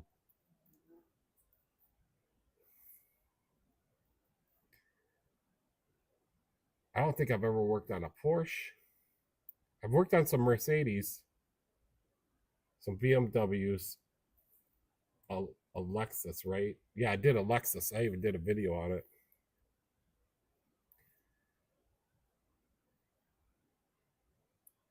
Transmission was underneath, served as the engine oil sump.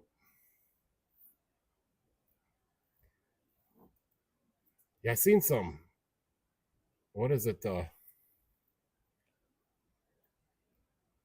It's not the Transit van, but it's the Chrysler one, and the front dry shaft goes through the oil pan.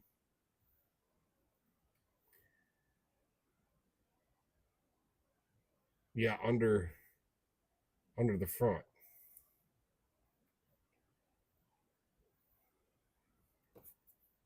All right, I'll put it back onto me.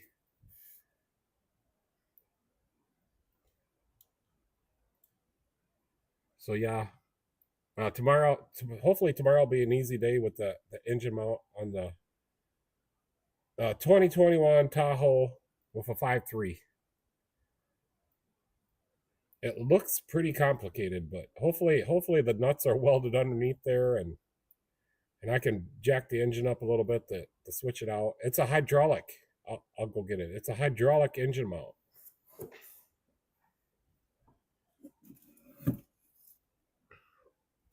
So it's not the good old days where we had the rubber ones.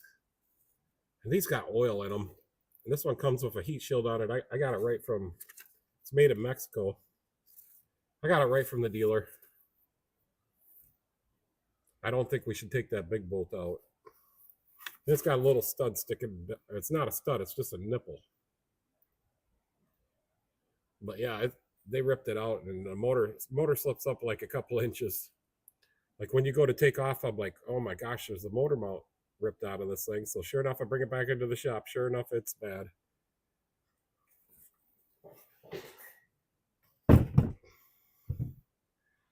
So that's coming in tomorrow. Hopefully I could get that slipped in there. Oh yeah, the Sprinter van. Yeah, they got the front axle runs through the oil pan. Clutch was behind the radiator on the Saab 900. So are you talking about the axle on the Sprinter, or my engine mount? Hope you're not talking about my engine mount. I want tomorrow to be a nice easy day. So I'll finish up the Tahoe, and then I'll finish up this car, get the AC line on it, get it charged up. And that's all I have planned, but I do get a couple walk-ins. I've had a couple walk-ins every day.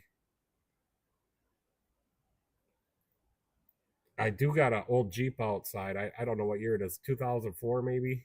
It's got the 4.7, and all it needs is an engine. I started that up the other day to move it because we rearranged everything outside. And it was hydrolocked, and then I finally got it to turn over, and she was smoking out white smoke, and they were having a party beside us, and they were all laughing. Oh no. Well, we're gonna find out tomorrow.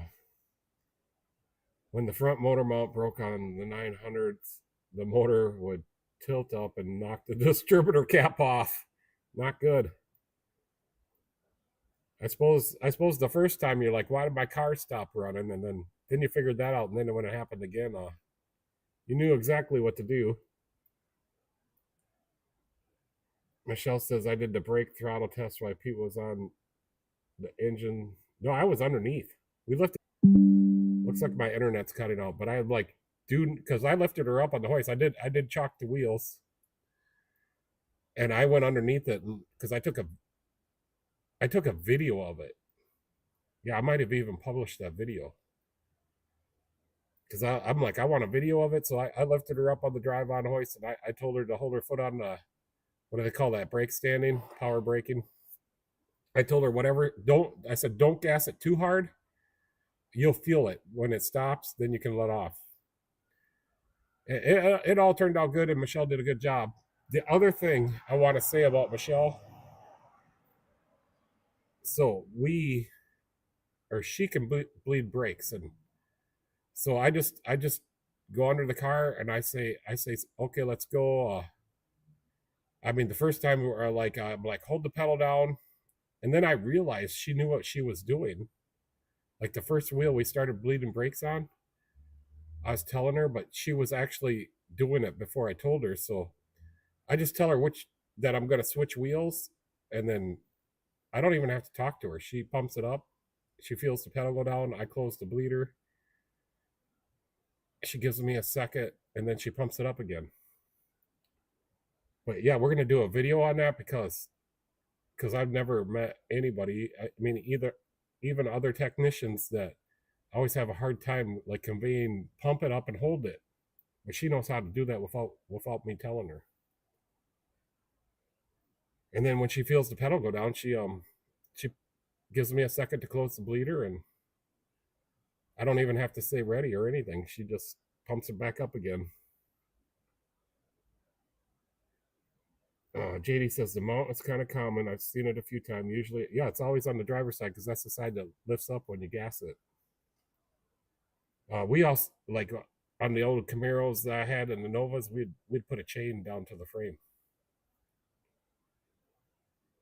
And Michelle says, I always get nervous when I have to do those things because something happens, I'm gonna go through the back wall. Well, I think if something happened on that one, you were gonna go off the hoist, yeah, through the back wall. But you were 5 feet up in the air, maybe 6. Yeah, now she's talking about the brakes. I can feel what he's doing, even though I can't hear. Yeah, so she can't hear well, anyways. So obviously, she has experience in bleeding brakes. Yeah, so having her know what she's doing, and I don't even have to talk to her. Like we bled all the wheels in just a few minutes. I think I did have to go up and fill up the master cylinder once, so it took me longer to fill a master cylinder than it did to have Michelle help me bleed them out.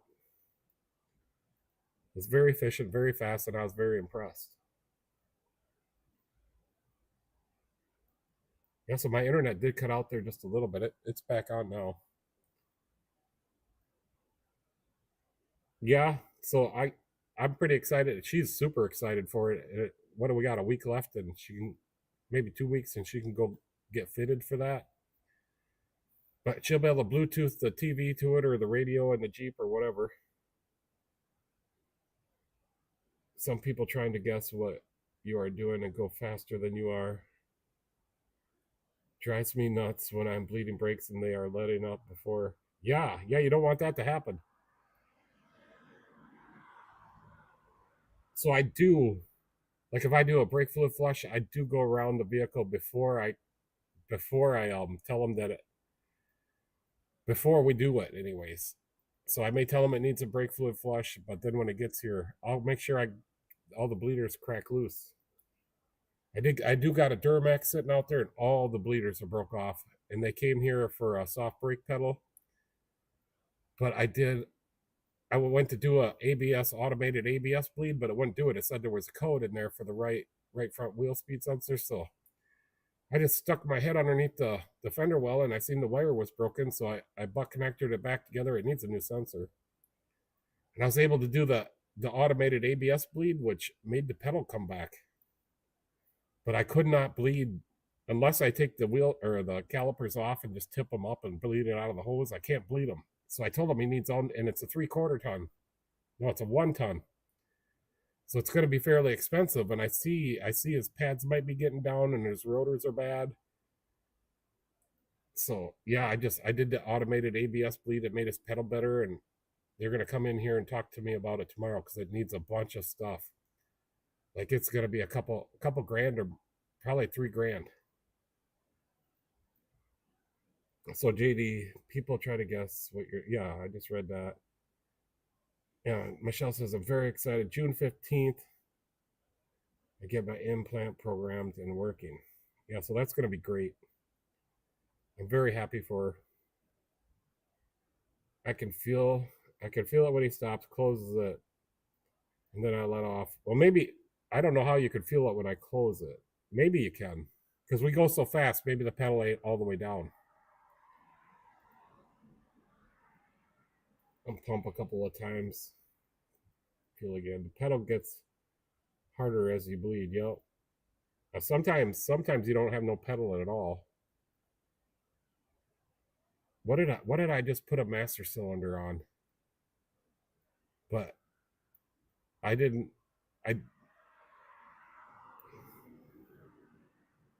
I do bleed the wheels after I put it on, but I didn't have to. I bench bled it so good, and so I've done this many times where I don't have to bleed the wheels after replacing the master cylinder, but I do anyways. But there was no air in it.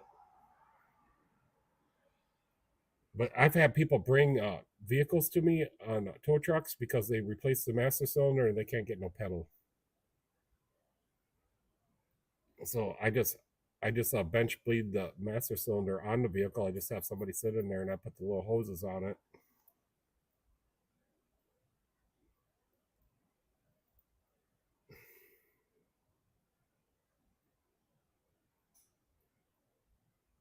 She says sometimes pedal doesn't change because there's a leak in the line. The Chevy pickups hydraulic clutches were bare to bleed. Yeah. I did come up with a system, but it's been so long on how to bleed those. I think what I did, I just can't remember. But for slave cylinders, I can usually get them bled out pretty easily because I had trouble. Like Leisure's saying, they were bare to bleed, but I figured out a way to do it. I think I would. I can't remember. Just can't remember. It's been so long, and I don't do very many manual transmission vehicles anymore. Is there a way to weld the bleeder and get them out? Well, there might be, but I got to work at it. So he's coming in tomorrow, and I'll tell him I could try to get those out. And sometimes, yeah, you can heat them up, tap them with a hammer. Well, then they're all broke off flush, so, and it's pretty rusty. And somebody that was me put brake lines on the front, so I knew they were all broken. I might have even broken some of them, but we had a good pedal when I did that a couple years ago. But I never was able to finish it because I couldn't do an automated bleed. But this time I'm like, well, we got to do something different than what I did before, and it's not leaking any fluid. So I found out why it wouldn't do the automated bleed, and I fixed that. It's gonna have to have a new sensor put in. But I just butt connected it back together with the heat shrink one, so they probably won't fix it. It'll probably be like that. It's got the main diesel lines, the fuel lines are leaking. They're so rusty under there. I think it's going to need all new calipers and brake pads and possibly rotors. But yeah, so he's coming in tomorrow. He's going to test drive it. If the brakes are good enough, he's probably going to leave it because the truck's getting pretty old. I don't. Did we do an invoice on it, Michelle? Let me see what year it is.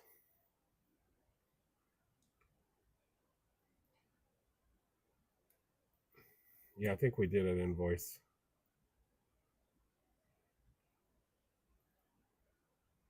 It's a 2007 GMC Sierra 3500 Classic Duramax 6.6 liter. Uh, and it was low. The coolant recovery tank was empty, so it's leaking coolant somewhere too, or burning it. I just feel the truck is. I know they use it for farming, and they don't need much of a truck, but they're gonna have to spend a lot of money on it this time. They haul a pallet of seed on the back.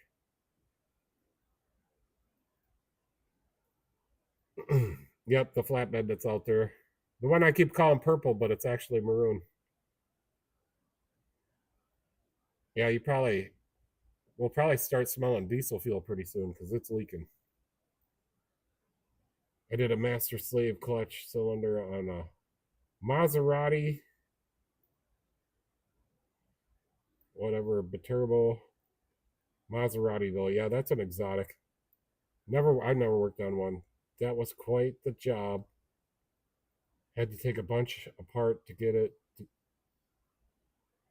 to it, and the master cylinder was stuffed down a hole. Could barely get my hand in. Yeah, I hate those jobs.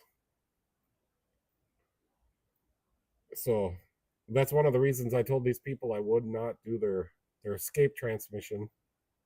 I'm not even going to put a used one in because then when it goes out again, it's my fault. So I'm going to stay away from it. And I'm trying to learn that more because it's just me here, and I got a big customer base, and there's other shops. So some of the harder, like the Ford 5 or 5.4 timing chain stuff and phaser stuff, I send that to another shop. We don't have anybody that will do the 3.6 Chevys yet. I won't do them either. Leisure says water pump. Oh, for the Duramax. Yeah, I didn't look into it. I filled it up and noted it in the invoice. So I'm sure that we're gonna have to do more brake work on it. I don't know. He's a farmer. He's got a lot of money. I just think if you got that much money, get a different truck. Which he did. He did get a different truck, but he still wants to use this one. Yep, I found the invoice.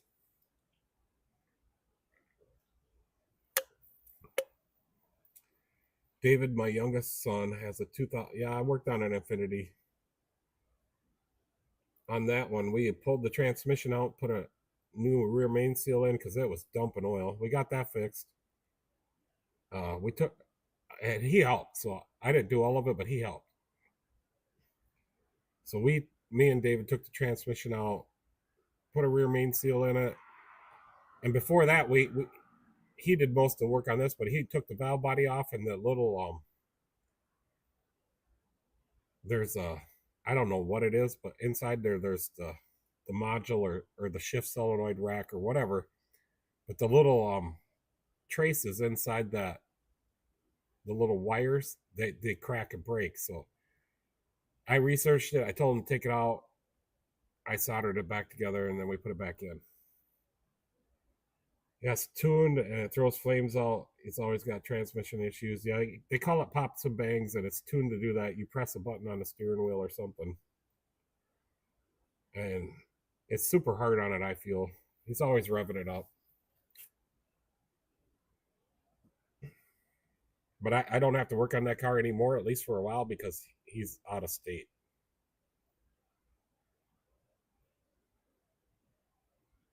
Yep. So you take the engine out the bottom. I done my share of North Star engines, and yeah, you got to drop them out. I used to rebuild North Star engines. the Aurora engine, a North Star, the same thing. I'm just glad there's not many of those left. But yeah, I don't want to do any 3.6 GM timing chains. It would take me a while to do it, and then I'd get behind and I'd miss all the gravy work where I really make the money. I guess if I had a guy working for me, we could change stuff up. Like he could do all the gravy work and I could do the bigger jobs. I don't trust anybody but me to do the time chains. I do a lot of time chains still, but I do the easier ones. Well, he's in New Mexico now. 4.0 baby North Star. Yeah, you got to drop the whole thing out the bottom. Then you got to separate it from the transmission. I worked at a car dealer, and they could buy these Cadillacs for a couple $100, and that's all he would buy. And he lined them up outside. I don't know how many I did it, but it was one right after another, and it kind of made me mad. Yeah, when you're doing time machines, you got to pay attention. I did. I don't know. It was a month or so ago. I tried to. I'm pretty good at the Ecotex, really good actually, and I save all the used parts. But a gal came in and her chain had a bunch of issues and it was stretched out. Well, the front guide was broke off, but I had all the used parts to fix it, so I put used parts in there, and they're probably mismatched a little bit, but the chain slipped a couple teeth. So I'm like, I had to do it over, and I had to eat the first time. But I ended up I just got the Cloyce kit and I put the whole kit on. The car's good now. But I thought I could cheat a little bit and put all used parts on it to save her a little money. She's my neighbor, so it's not. If it was somebody else, I would automatically put the kit on. But I was just trying to save her a little money, and it didn't work out. But we ended up putting a new kit on, and it's all worked out now.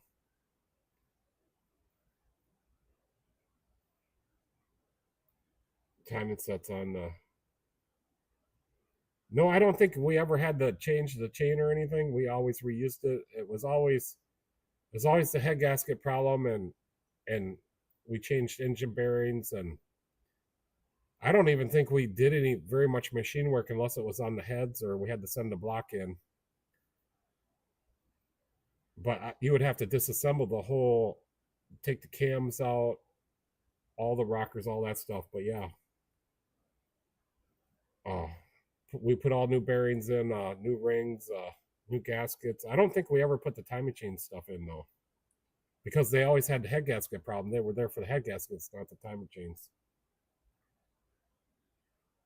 Yep, she's happy. It's all back fixed.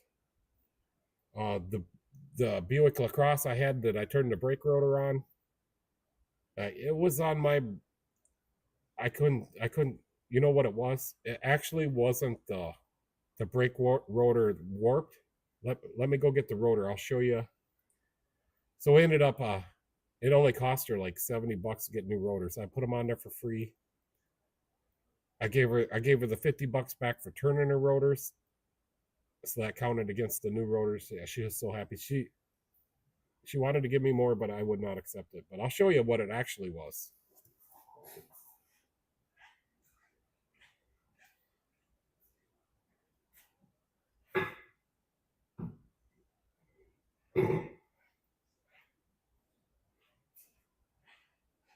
So for some reason,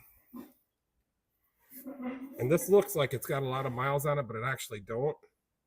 But the new pads had cut into the old rotor after turning it, and it got a little lip up here, and then the fresh cast iron had rusted, and it's a little bit more rusty on one side of it than the other, and it was making a whooshing noise. I've never had that happen, but it happened on this one. So we just got our new rotors.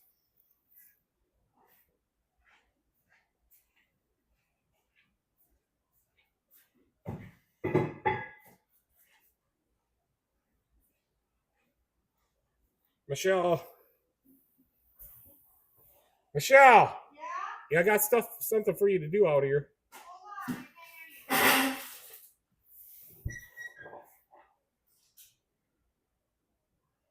Yeah, I don't know if we ever had to get a different block from the junkyard or something. Yeah, rotors are soft, and the pads I got, I'm using the DFC's pads, so maybe them DFC pads are too hard.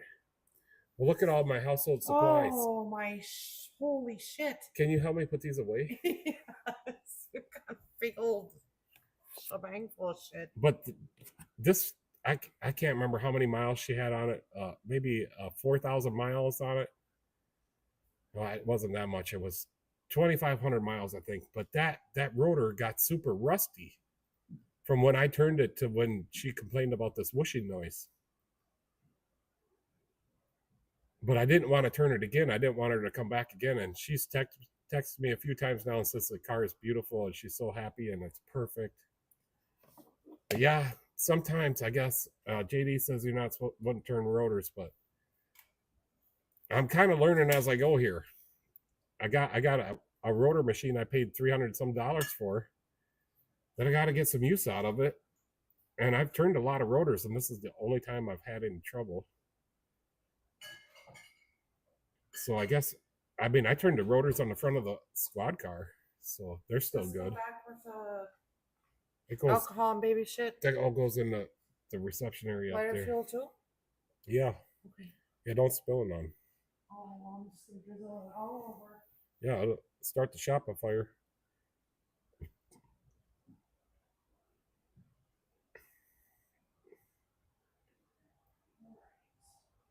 Yeah, so I had that come back. I did not get the Taurus back.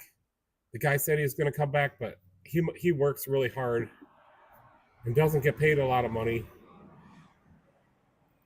You can deal with this other shit, right? So he hasn't come back yet. I got a couple solutions to fix his.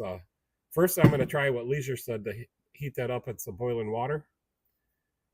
And if that don't work, I got some line repair kits. And if that don't work, I'm replacing that nylon line with a high pressure fuel injection line. And I got it all sitting on my cart. I got all the stuff ready to go. And I'm going to give him all his money back and just start over. I got new connectors sitting here. I got it all sitting here, but he hasn't come back yet. So I should text him just because I think he's a little upset with me, but he doesn't have any money. His car's worth like $200.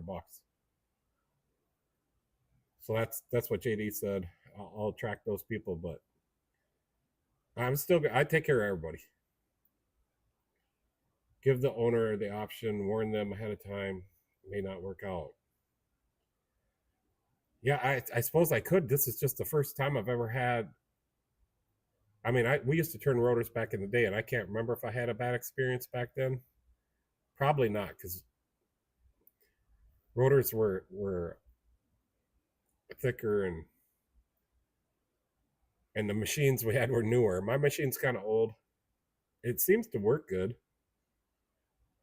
At the car lot, we turned rotors on the cars all the time because of lot rot. So sometimes we'd have to turn the rotors after the purchase was made so the customer wouldn't complain. But this is just the first time I've had a bad experience. And it wasn't even a bad experience. I lost a little bit of money, not much. And she was happy, that I took care of her so quickly, and I just exchanged my labor, and then I gave her back the $50 for turning them. And it didn't really cost her very much to get the new rotors. And rotors have gone up. I can hardly find a rotor for under $50 now. My cost.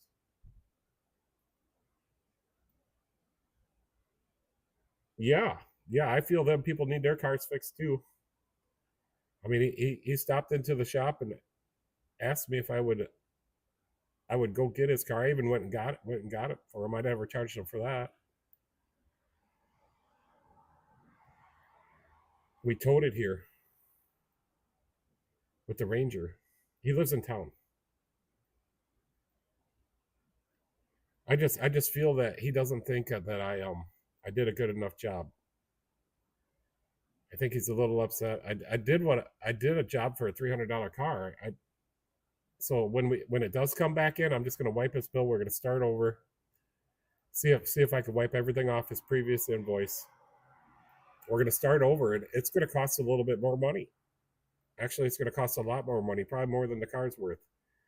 But he won't be able to badmouth me as a, like I didn't do a good enough repair for him.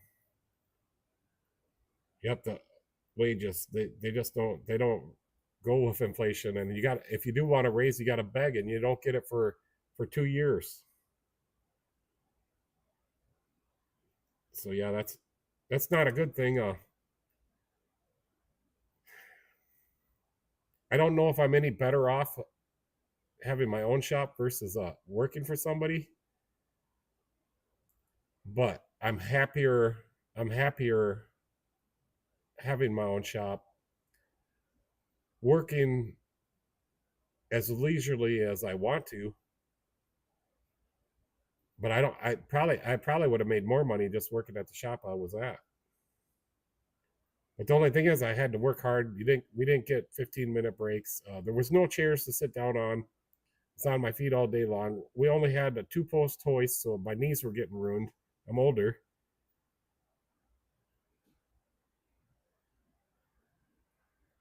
Yeah, we will pick up and drop off customers if they're in town nearby. Yeah, we have courtesy. I remember the first time that I did like courtesy pickup and I put a charge on somebody's bill, they complained, so I never did that again.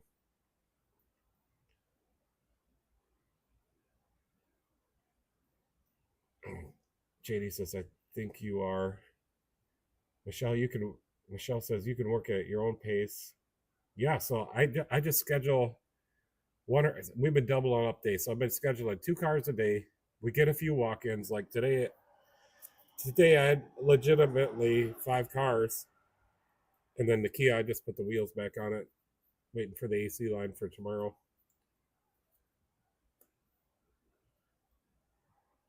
Oh yeah, he says he thinks I am better off working at a job. Yep. But I couldn't keep doing it. My mind just told me that I was mad every day. I couldn't get up out of bed because I didn't want to go to work. It was a lot of stress. You had to do good work. But now I work at my own pace. I set my own rules. I like fixing cars again.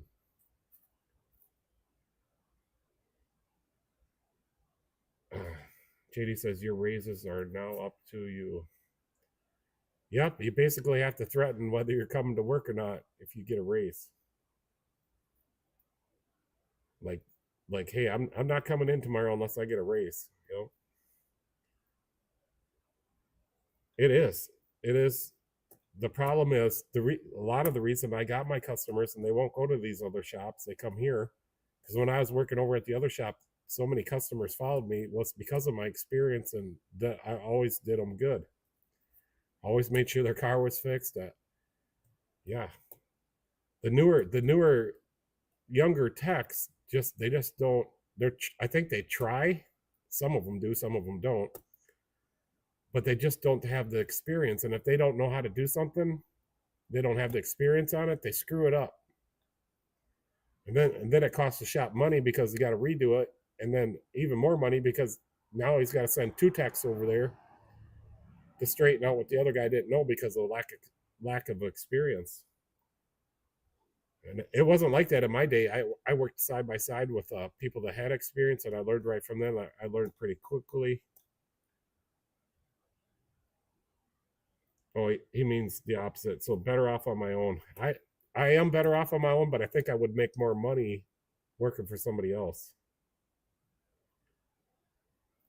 Yeah, I feel I'm way better off as long as I don't get robbed and people steal catalytic converters or anything like that. So far, I'm very fortunate. Everybody watches out for my shop. Everybody watches out for me. We all care about each other around here. I have customers that will text me like, "Hey, I seen somebody walking around your lot," or the last time somebody texted me like, "Hey, I was at the the restaurant and I heard such and such talking bad about you.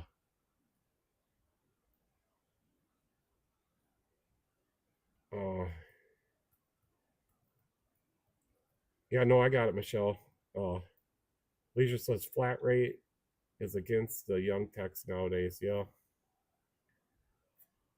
I did get to, so at the last shop I was at when I was in between, when I started in my garage and here, I told the guy I'm not going to do the flat rate. So he hired me anyways, but I started out at like $16 an hour. This is just a couple years ago. But then he instantly moved me to $20, and then a few weeks after that, he moved me to 25 because he seen what I could do, and I was more than happy with that. But one of the kids there, he was still paying the other guy's flat rate, but one of the kids there, he asked me to borrow $100. So I'm like, yeah, what do you need $100 for? And he's like, I can't pay my car insurance. So I borrowed him the $100, and I went in right after that when he went on his lunch break to go pay his insurance. I went in and talked to the boss, and I told him, I said, such and such can't even make enough money to put insurance on his car. So then he changed it. He put everybody on hourly rate, and he's still doing that. Well, so many people rely on Pete. He does excellent work, and we even go rescue people if they need that. Yeah, that's what I got my pickup for. I'll go out and rescue them, and I changed the starter at a Dollar General parking lot. They all came out and wondered what I was doing, and I don't know if they wanted me there or not, but I wouldn't tell them. I wouldn't tell them what I was doing, but I changed that starter outside in the Dollar General parking lot on the ground.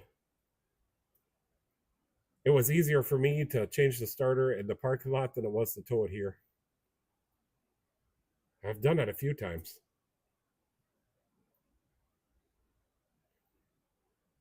We have Daisy, first resort of protection. I don't think she would bite anybody.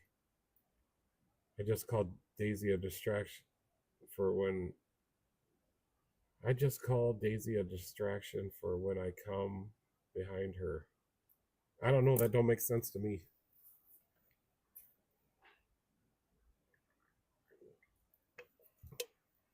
So yeah, I did try to get this Taurus fuel line fixed at his house, but he had gotten the connectors broken, and I think I came up with a pretty good solution. He was just thought that those zip ties weren't going to work, but I come up with a better solution thanks to you guys. What was it, a week ago? We got multiple fixes now. So just if I'm gonna text him and tell him I got something figured out, and we'll get him fixed up even better. So I think he's just afraid. He's probably just a little shocked that I fixed it like I did. But the car is like $200 car.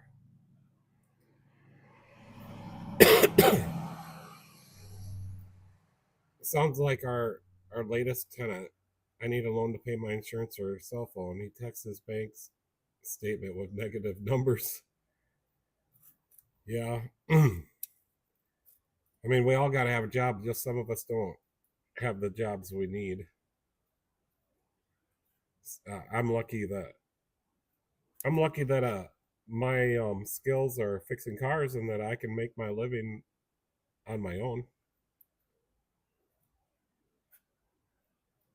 I'm very fortunate. There was a time in my life where I didn't want to fix cars anymore. After the North Stars and that dealer,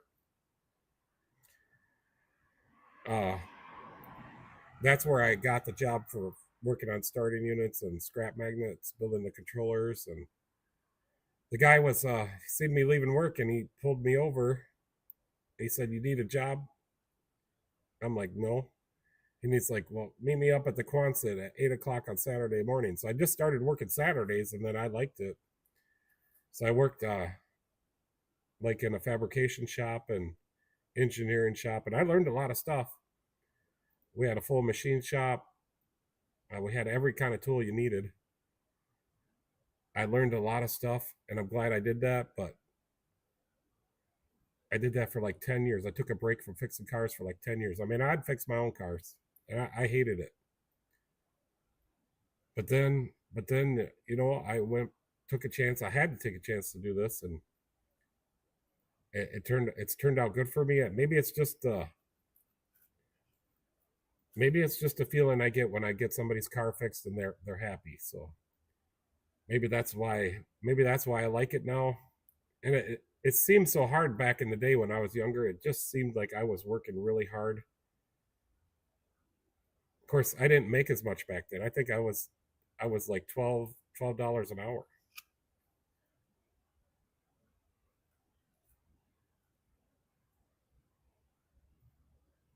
Oh, he's self-employed. Well, maybe he needs to work harder.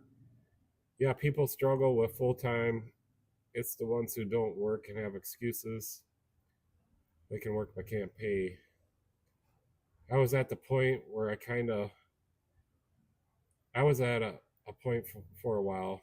Oh, he was at my point for a while, but he's kind of come out of it now. So yeah, uh, being on my own and fixing cars, and maybe I'm just trying to think of the word, like getting somebody's car fixed and that you made them happy. That makes me happy. It makes me want to fix their car again. And then doing some of the bigger jobs like timing chains and stuff like that and getting it done right, no oil leaks, and a happy customer, and pride. So sometimes a little pride makes you feel good, like, hey, you did a good job, you did your customer right, you made a little bit of money, and they're so happy they're going to come back to you for the rest of their, yeah, reward, yeah.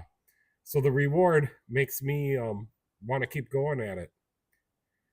And then now that I bought this building, and I had the plan the whole time to do YouTube videos.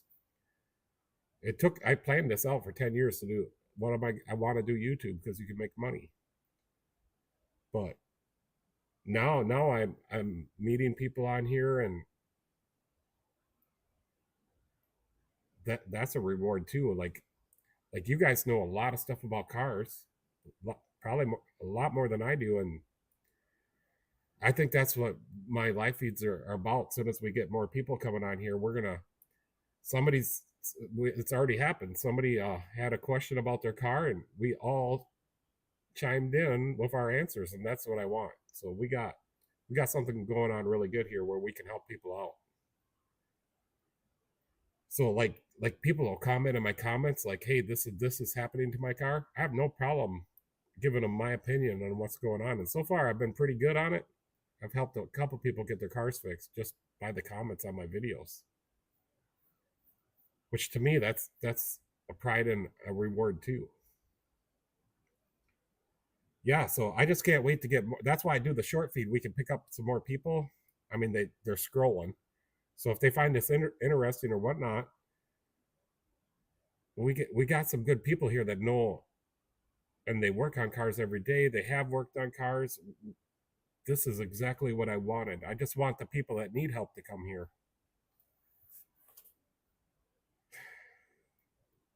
Yeah, I don't know about that, Leisure. You know everything. Uh, Mr. Green is still here. I learned a lot from the videos, Pete. I'm a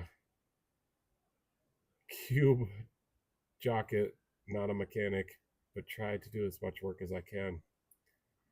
Yeah, I mean, everybody tries to do their stuff, and my YouTube videos, like I don't do as many long videos anymore, but some of them videos help people out. I just love to help people out, especially when I find a new trick on and I only have time to do the short videos, but uh pulling the radiators out the bottom, so much easier.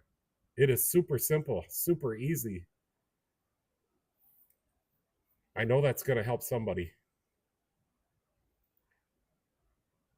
especially like on the police car where you got to take that whole push bumper thing off there.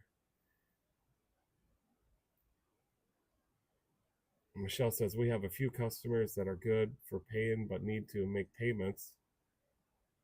They are good for it, and that makes me happy that I don't have to make a phone call yet. We've helped them out also. Yeah, we got a few people that need to make payments. That's okay. Those kind of phone calls make Katrina's day. Yeah, we don't like to call you. To I finally got paid from Olmsted County, but they wrote the check out to me personally. I sent them an invoice, and my name is not even on the invoice. It's custom car. So Michelle's got to call Olmsted County back because I'm kind of upset. Olmsted County never gets anything right at all. And then they're right to the end of when they're 30 days late. So they're not 30 days late. I got the check, but they're damn close to it. And they don't have a 30-day account. They never asked for a 30-day account. If you don't ask me for a 30-day account, you don't get one. They are to send me a check as soon as they get the invoice.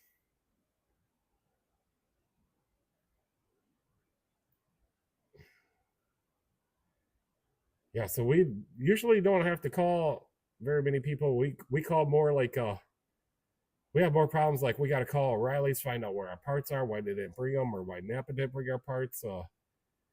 We have to call uh suppliers. That's the most people we call. Yep, cash on delivery. It says that right on their invoice. It actually says COD right on it, where they're paying how many days. It says COD. They called me to come there, and I came right there. I fixed their stuff, and then like how it is here in the shop, I expect to be paid on completion of the work. Well, they're a municipality, so they got to have city council people sign the stuff. And the first time they told me once we get this all set up, it'll take about 12 days. Well, they're over 12 days. I'm not complaining, but we're gonna have to. I'm gonna have to do something. I do want them to change it from my name to the custom car.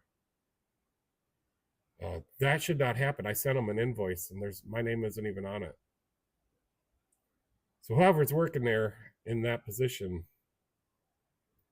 is using her own thinking skills, which are not right. Or as Cooter put it, cash on the barrel head. Is that like on Dukes of Hazzard? I don't remember him saying that. I do have assigned a can coolie. I don't know where it is. It's here somewhere that he signed. My brother got it for me. I don't like to make those calls, but I will, and I tried to be polite. Yeah, Michelle, if I have to call you that you need to make or come in and make good on your payment, it usually doesn't go well. As far as I'm aware, I haven't lost any customers because I had to call them. Katrina's like a pit bull. Yeah, Dukes of Hazzard. I gotta go. I'm gonna go look for that real quick because I think it's in the little break room over here, and I can't bring you guys in there because well, it's kind of a mess. And we're working on it. Me and Michelle have a whole plan for over there. We're gonna get started at it after next quarter. I just want to make it through next quarter or July. If we make it through July 15th, after that we're gonna start over there and make that reception room. But let me go look for that.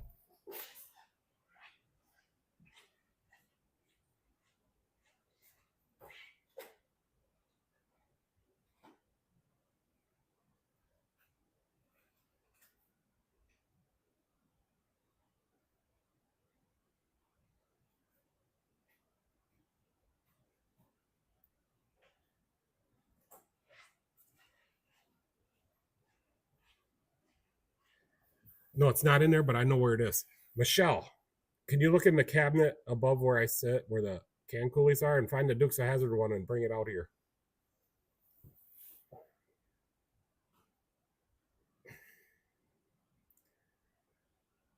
It's not that bad, but it's been storage over the winter.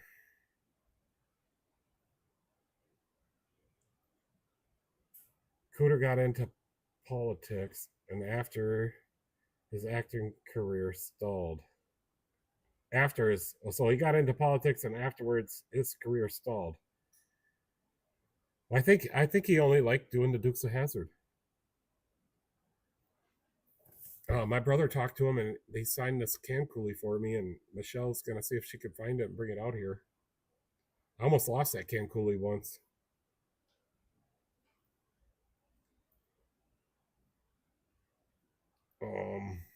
Yeah, that's all I got on my list to talk about today. But yeah, we're still going on. I'm not tired yet, and I ate a sandwich before I came on because I was hungry. But we can look at, what else can we look at? I ain't even having a beer yet.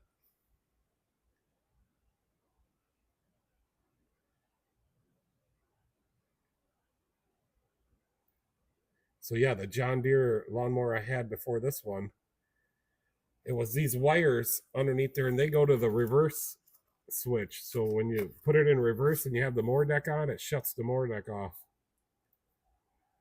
And you could see they were peeling the strands out, and them little strands were touching together, which would cause the coils, or they're hooked to the kill for the coils. So you short out the little secondary or primary winding, and then it kills the coil. One of the windings that shorts out, and then so those two were shorting together, and that was causing it to pop and bang and run like crap. But they got some new coils and a new fuel filter, and I took out all the gasoline and changed that all out. What else did I do? Oh, I cleaned the carburetor. So they got a whole bunch of stuff, and I had to charge them for some of that, or all of it. It wasn't very much to get their lawnmower fixed. And then I'd seen everything else it needed, so I let them know, and they're going to bring it back to me and get it fully serviced out. Yep. So the guy that disabled this one, he just left him hanging there. So I seen that he didn't have to jump or nothing. So I just cut these wires off, heat shrinked them, and then tied them up so they couldn't get down in there anymore. And then the Chevy Cruze, the diesel Cruze, this is why it wouldn't start. I don't know if it's the actual CAN bus or if it's a different.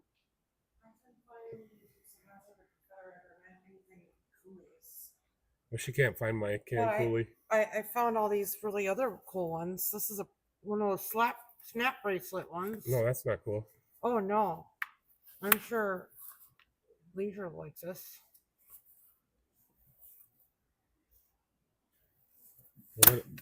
You almost snapped me. Oh no! Well, it's better than paddle. At least it's soft. Yeah, I'm off the camera. Yep. Well, why? Yeah. Okay. I couldn't find. It's at the house then. Yeah, maybe. Or the apartment. Grand Meadow Fire Department. Satisfaction guaranteed, or your fire back. I thought that was funny. And then this I got from Texas. Here, do you want to talk to him? Nope. Fuzzy's Taco Shop. Eat me. It's got a fish on it. Well, you should talk on the live feed. You're just fine. Yeah, Michelle's a little shy. But I'm taking a break a minute. That's why I'm showing you these pictures. My YouTube sign outside. So we do have a Google review. If you give me a Google review or subscribe to my YouTube channel, I give you $5 off your bill. But you got to prove to me when you come in that you did that, and I give you $5 back. I don't think anybody's done that yet. No, one person did. One person did the Google or the YouTube. They became a subscriber, and at that time I only gave $2, but now it's $5. I think Leisure said that he calls his coolies or koozies a beer sweater. I got a beer poncho. All right, just hold on and you can show them. No, you can. I'm gonna go keep looking. Well, it's either at the house or the apartment. I don't know. I don't think it's an apartment. That was weird. Something sounded like that arcade game where you'd race cars and then that doot, doot, doot, when you took off. So that's Michelle sitting in the race car. That picture was last year. Oh, I can put it on the. So this is what Benny brought us. So we were talking about root beer, that one live feed, and then he went and got us this at the grocery store in Spring Valley. And then that's where I found the other Dad's root beer in the bottle that I've been looking for. Kind of expensive though. These are $2 a bottle, and the Dad's was $1.50.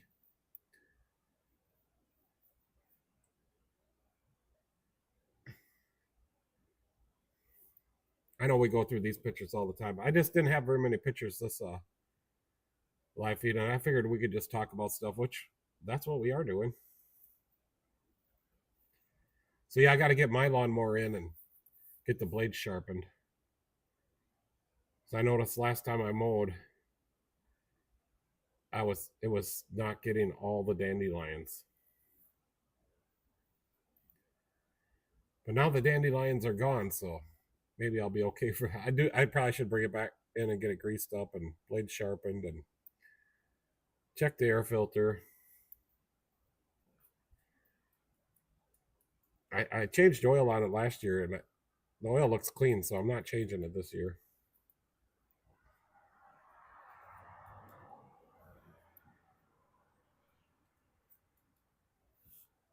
What else can I put on here?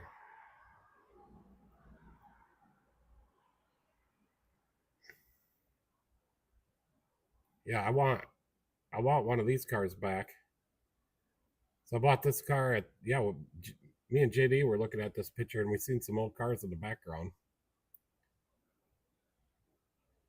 I have a beer poncho. It's on a Corona one. Yeah, I'll show you Michelle's beer sweater that she's got in just a minute. Yeah, right now I can show it to you. I'll switch back. I was just taking a break and having a cigarette. So here's Michelle's beer sweater.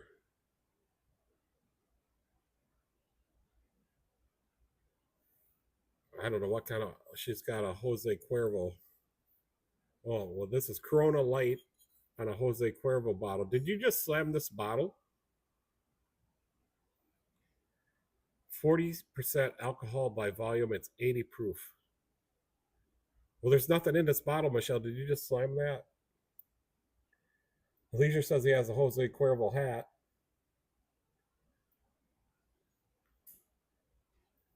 And then she brought out all the coolies, and this is the one she almost snapped me with. I see why she almost snapped me. So it's got. There you go. And then you just, when you got your bottle can, you just, well, you get the idea. But so I got this thing out. Where did my tape measure go, Michelle?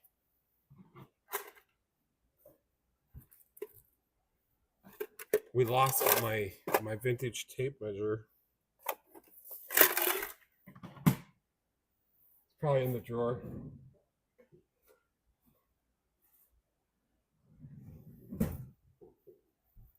I know I probably put it in here. Nope. Michelle, where's my tape measure? Oh, I found it. So this was my dad's. I got this from my brother the other day because I seen it in my dad's toolbox, and I asked him if I could have this. Well, I don't know if he gave it to me, but anyways, it's Rochester Products Division, General Motors Corporation, and it's a big not a big ruler, it's 18 inches. But this is what's inside of this. This is obviously heavier duty inside here, but yeah, I was always going to do a video on this. It's got centimeters on the bottom and inches on the top.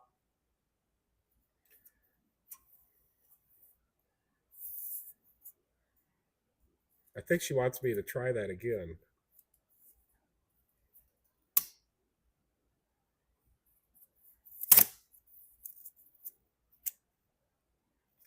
But that's vintage, and my dad had that. Yeah, let's try this again. Well, there's two of them in there. So this time I'm going to go like this. Yeah, I don't. It's a Jack Daniels. It probably didn't work because I had it upside down.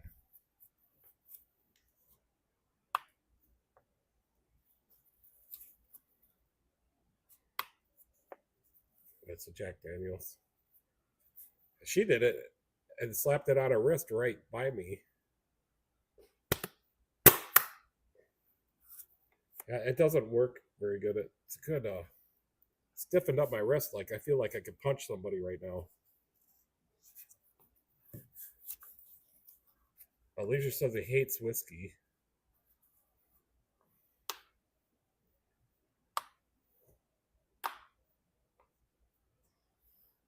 I think we just hang it on the wall like this. And she found one that says "Eat Me"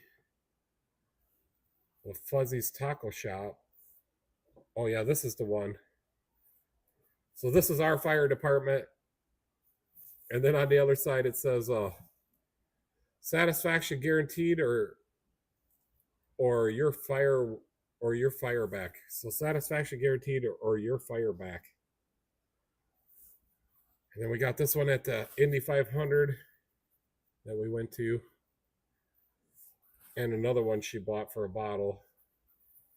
And then she found one of my old ones from Midwest Liquidations. So glad she found this one. Because mine are always dirty from grabbing them. Dirty hands. And then she found this, I don't know, this is hers. National Tractor Pullers Association, 2012. Some kind of lubricant stuff. Oh, here it's my Cooters. Yeah, it is here. I know he signed this thing somewhere. It's probably wore off. Cooters Garage or whatever, the General Lee. It's here, Michelle. It was up on the shelf. Maybe he didn't sign it, but my brother talked to Cooter. Hazard County, it says on the bottom. Yep, Michelle, I found it. 01. That's why my race car is 01, because I watched Dukes of Hazzard when I was a kid. Well, it was kind of a rash decision too. I had to come up with a number for my race car right away. They wanted to know what number to put on my race car. I didn't know. I watched Dukes of Hazzard and I'm like 01. Oh, I found it. They're all here, Michelle. We got them.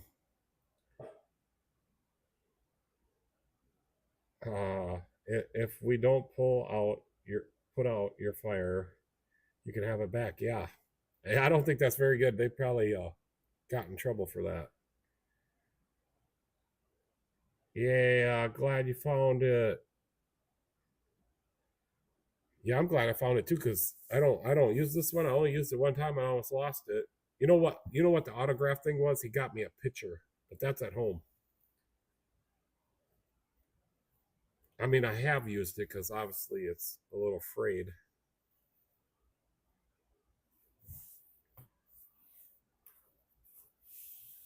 Yeah, we got like a canned Cooley collection. I call him Cooley.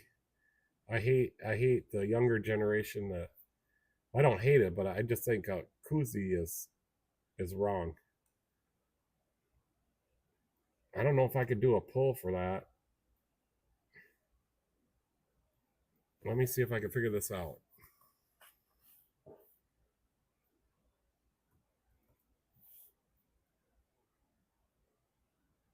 It doesn't.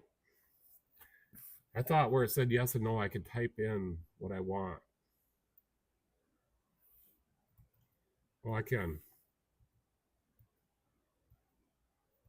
I won't spell it right.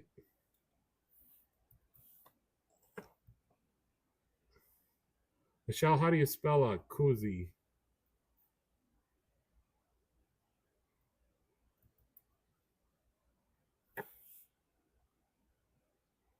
Oh, it's got spell checker, but it nope, it don't recognize what I typed.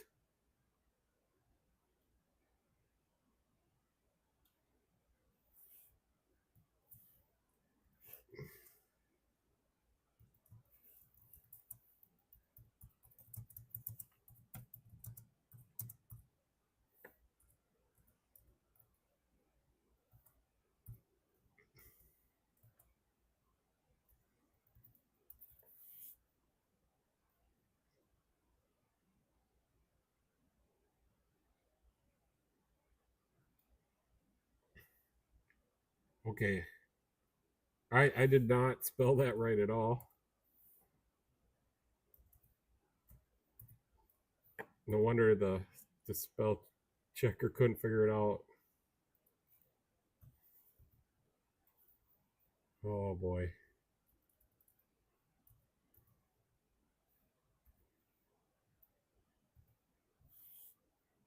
All right, so I'm going to do a poll.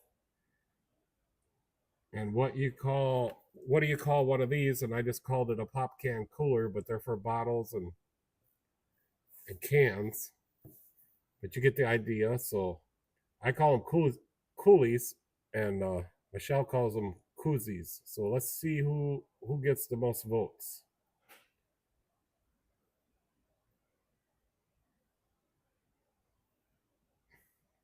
We still have 6 people, so maybe we'll pick up some more. We're on the late night. I think I'm going to shut the door over on the other side.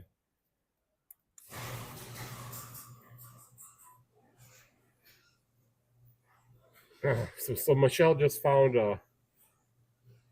said the YouTube has their own emojis.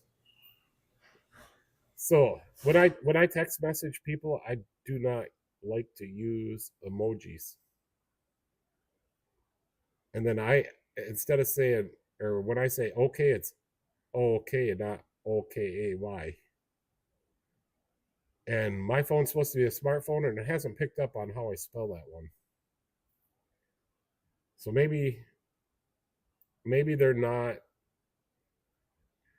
Leisure probably dozed off. And then JD, it's getting late for JD. He's 2 hours ahead of us. And he's got to go to work tomorrow. Oh, Michelle found a whole bunch of emojis. Yeah, it's actually cooling off outside. I just shut that door, and I feel like I want to shut this other door. Let me get my phone out and see what the temperature is out there.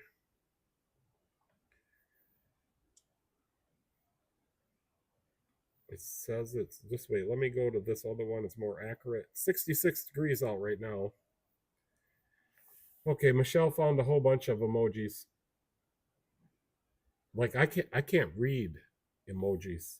I mean, some of them I can, like thumbs up. That's a good one. I'm gonna shut this other door. Yeah, that door needs some lubrication.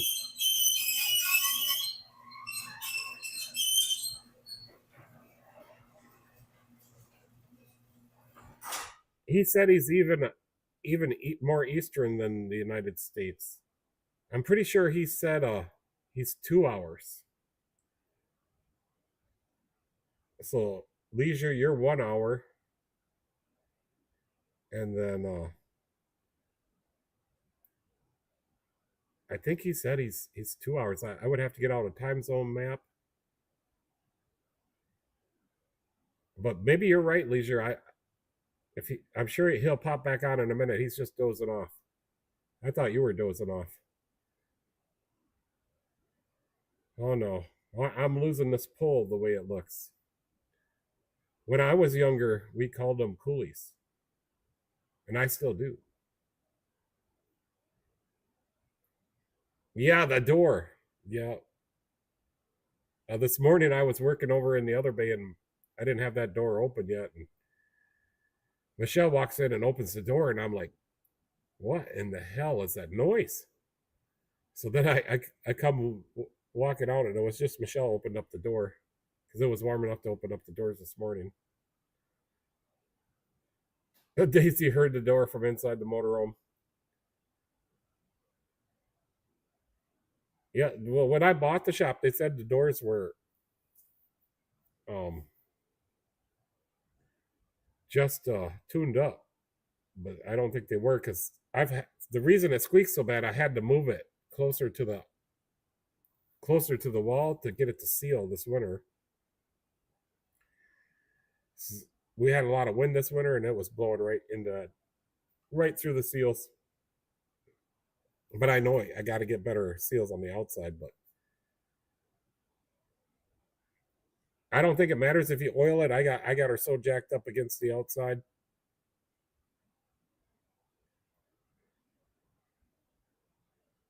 Yep, I'm losing. How many people have voted? It's probably just you, Michelle.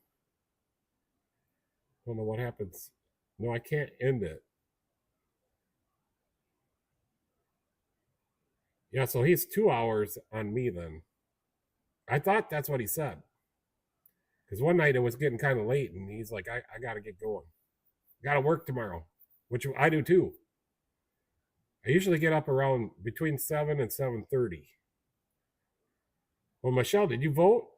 So Leisure says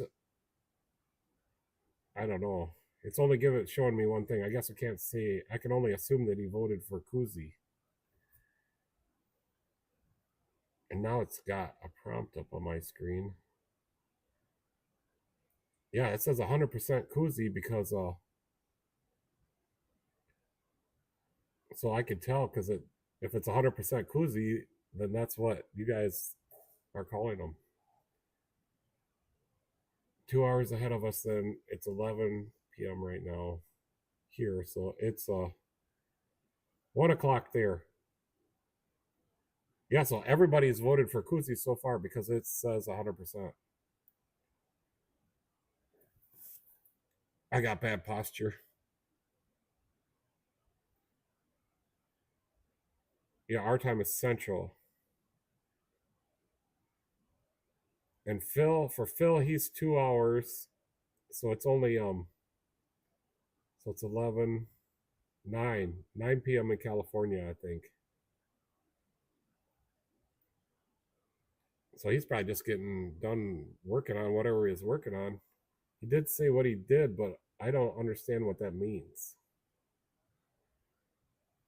I'm gonna go back and look. A cube jocket. Cube jocket. I don't know for sure. I should have asked him, but I don't know for sure what a cube jocket is. Cube jocket. Are you still there, Phil?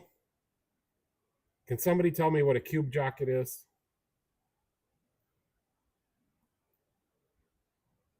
So other than that engine mount tomorrow, and then the field door, I don't know how much of that I'll have to take apart. Like if I got to take the fender liner out of the rear wheel or what. Yeah, we got to get a new chair. It seeps down, and it feels like it's getting like bent or more tilted. I don't know.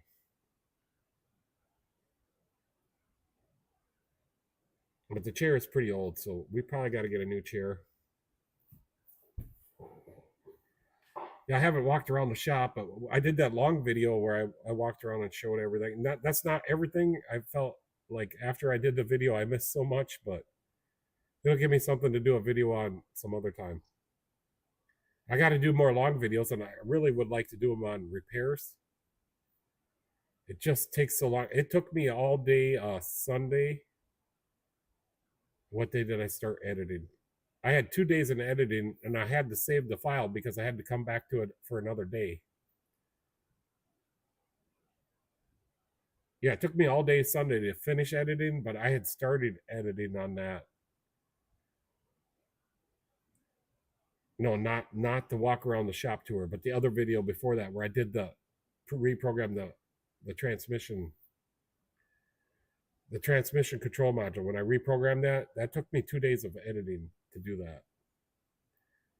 And then it's you got to do consistent long format videos to get the views, because that video, let me go look. I'm going to go to YouTube.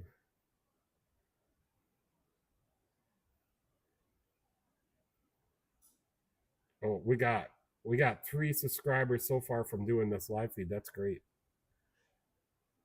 It doesn't tell me who they are yet, but so far I've gotten 40 views on the transmission control module video, but we're up to 45 views on the shop tour video.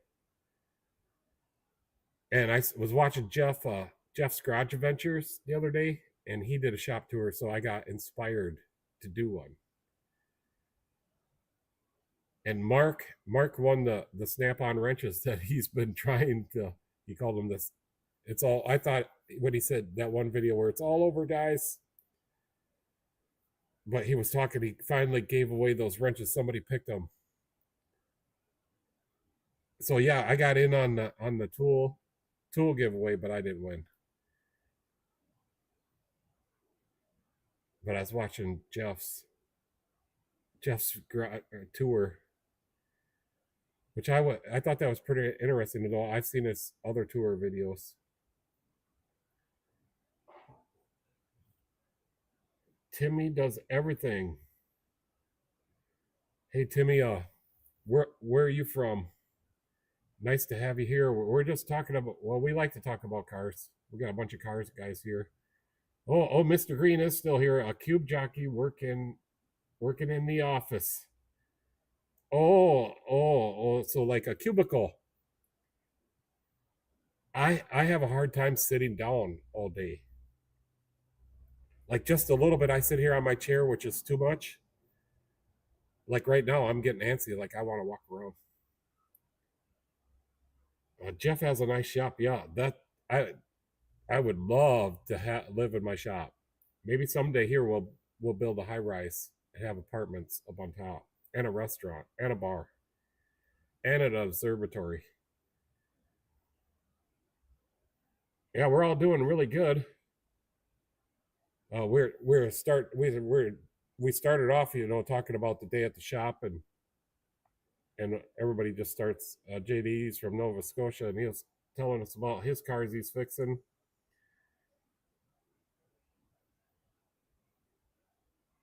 Louisiana. All right. So what do you mainly do? It says you do everything. Cubicles, yes. Oh, you guys want to see? You want to see Michelle? Because she's a little camera shy, a little bit, but eventually she gets in a couple videos. Here, I'll put her up on the. I have a picture of Michelle somewhere. Oh boy. Here's Michelle driving the motorhome. So we haven't seen that picture yet tonight, so I'll put it up. Dirt track. I raced dirt track, or used to. What class do you race? Oh yeah, I can barely see your profile picture. I'll show you my cars, Timmy. Pure stock. There's my pure stock. I built everything on that car.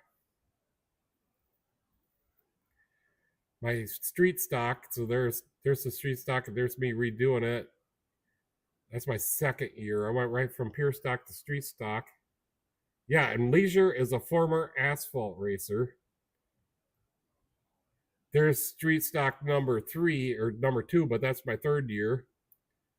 And then here's my modified. Where's the other modified pictures?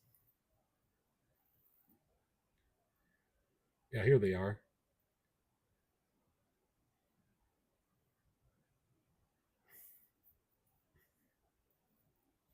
Oh, you want to see Michelle? The bomber class. Well, that's, you got to start somewhere. Yeah, so that my most bomber class would have been this pure stock. Like, I think there's some well piping in my roll cage, and the seat is just a, it's just a bucket seat with some seat belts. All stock drivetrain with a 305. Those are, the one front rally wheel is extra heavy duty, but the rest were just Chevy rally wheels.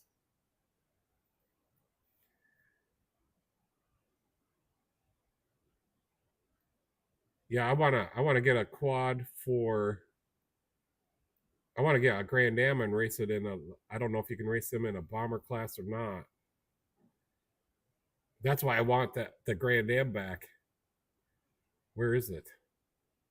This one. I want this car back because this car could run. They do have like a 4-cylinder class, economy class up here that I want to get. I want to go in. I don't know if they'll let me race it. I have a lot of years in the modified.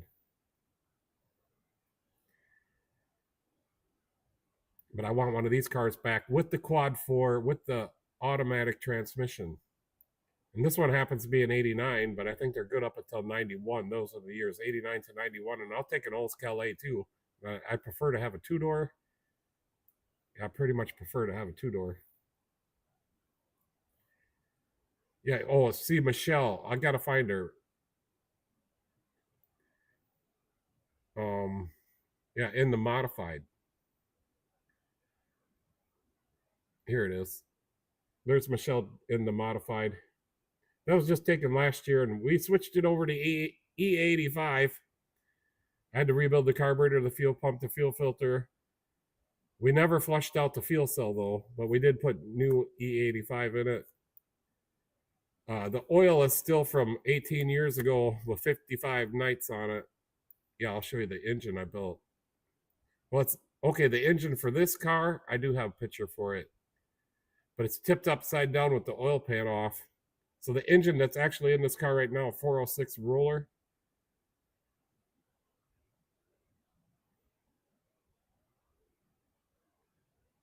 Where is it? It's probably towards. I got like over 100 and some pictures on here now.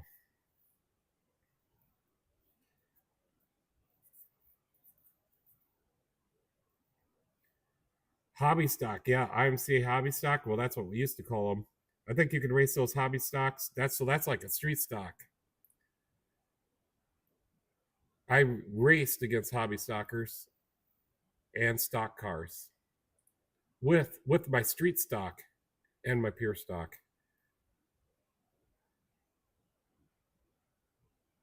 This street stock. So this one I would race against stock cars, and then this one I'd race against hobby stocks.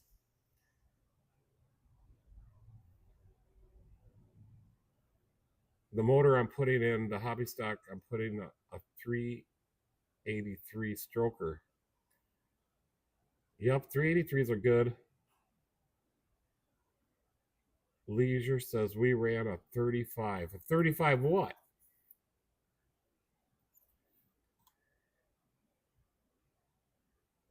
Ran a 35.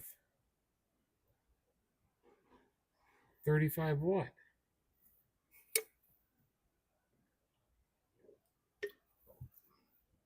I'm trying to find the bottom end of the 406 engine.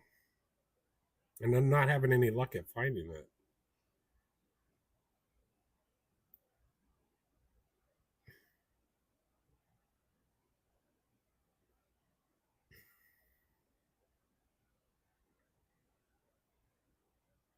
Yeah, and Leisure said you can handle a 3-disc clutch like a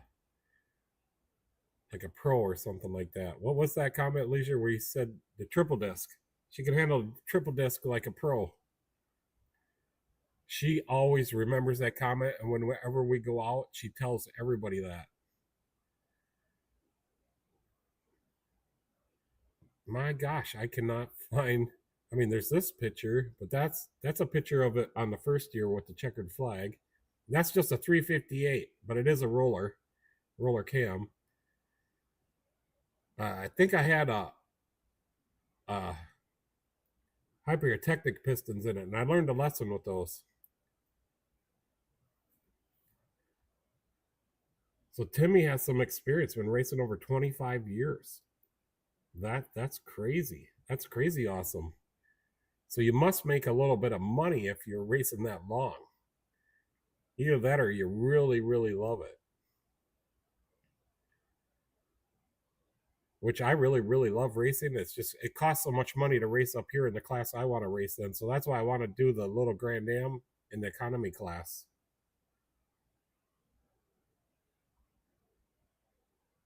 It could have been a 355, 364, or 350 from the junkyard. So 35. Question. Oh, I understand what you're saying. No. Roller cam is illegal in the dirt track. Well, not up here, it's not. Now they run NASCAR engines up here. Actually, they probably cost more than a NASCAR engine. Maybe not, but somewhere in there. I raced against a guy when I was racing that had 3 Andy Petrie racing engines in his, one in his car and 2 in his hauler. They run SB2s now in the modifieds up here, but you can still run a SB1. Gosh, I can't find the engine. That's crazy, man. How come I can't find that picture? Put it back on this one. No, that's, yeah, so that bottom picture is the first year, and that had the engine we were just looking at. Lots of people seen the engine or the comment that Leisure left. Yeah, Michelle was having fun. We did do a video. I got a short video of us racing around the yard. I got a picture of me racing at Cresco in the modified. I passed the car and got 3rd place. I almost passed for the lead, but I think that was my first time ever on American Racers or Mercury tires. And that would have been my first year, maybe second. NASCAR modified tour cars are running LS engines. Yeah, I just watched the sprint car race, and some of the guys run the LSs and some of them run SB1s. I would not be afraid to bring my 406 out to the track. How could have I lost that picture?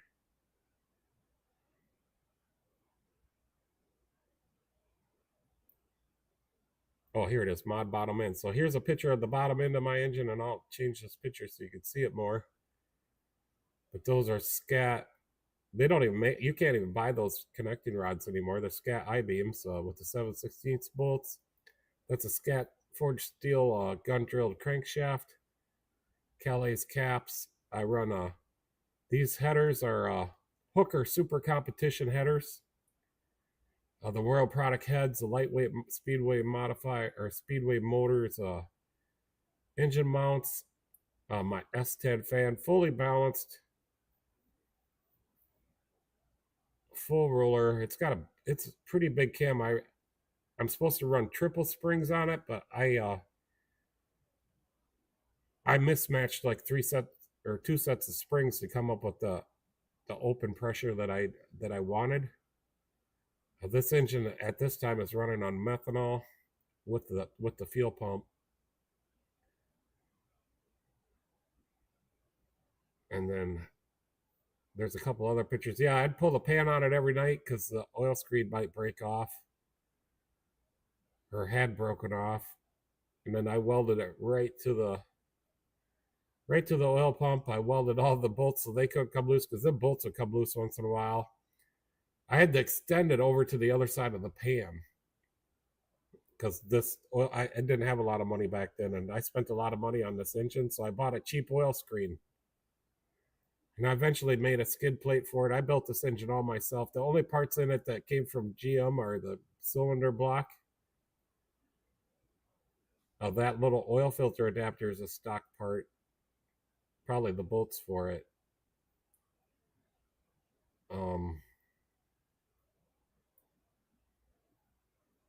That's all I can think of that this engine probably had that came on its stock. Oh, the push rods are out of a Buick 3800 Series 2. So they're like a 3/8 push rod. Because I kept bending push rods. I had so much RPM, and I know my alignment was good because I checked it like a million times. But I would throw a push rod every now and then. If I ran the Chromoly aftermarket push rods, they would bend or break. So finally, I found some 3800 push rods, and I'm wondering if these are the right length. And they turned out to be the right length.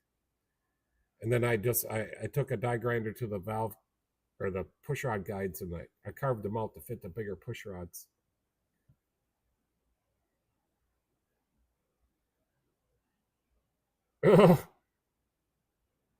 So let me catch up. I've been racing for years. Remember when late models had a different body style? Yep. I never raced a late model, but I really would like to. I heard they're easy to drive compared to a modified. The car on the bottom is on the hoist right now at our home in the garage. We need to bring it back to the shop. Yeah, I'm going to change it into orange, like the General Lee. I have a picture here. So that'll be me. I'm making the A-Team van, and then my modified will be on the back of an open trailer in orange and 01. So leisure, I've been called Lesser. Lessier.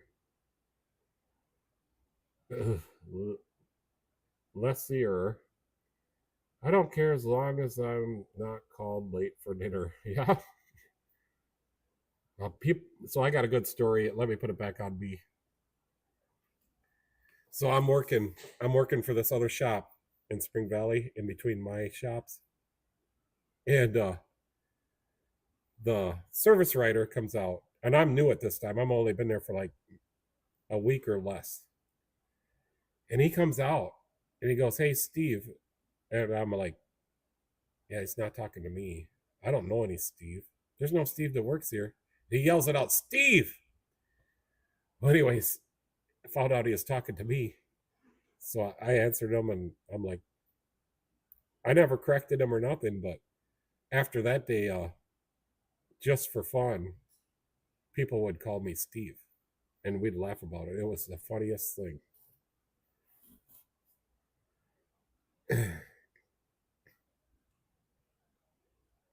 Timmy, on dirt track rules here, there are no length limits if you are referring to the 12-volt push button start switch in a dirt track car, but if you meant mandatory ignition key rev limiter ground wire. I'm not exactly sure what you're talking about. It's been a few years since I raced, like I think it's coming on 19 years now. Our dirt track rules here say there are no length limits. If you are referring to the 12-volt push button start switch in a dirt track car, but you meant the mandatory ignition switch rev limiter ground wire. And now they want us to run a rev limiter. We have to run a rev limiter. We have to have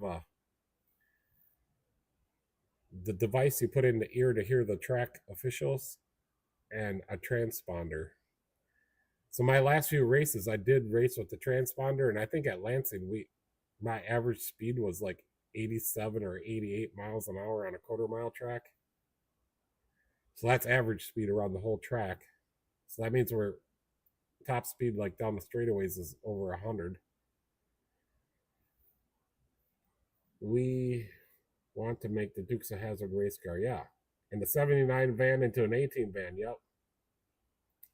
So we'll have to change it to a GMC.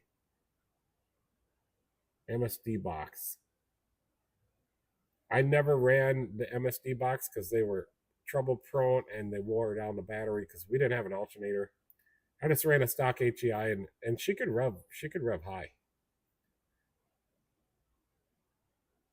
Timmy, yeah, that's the one I was wondering.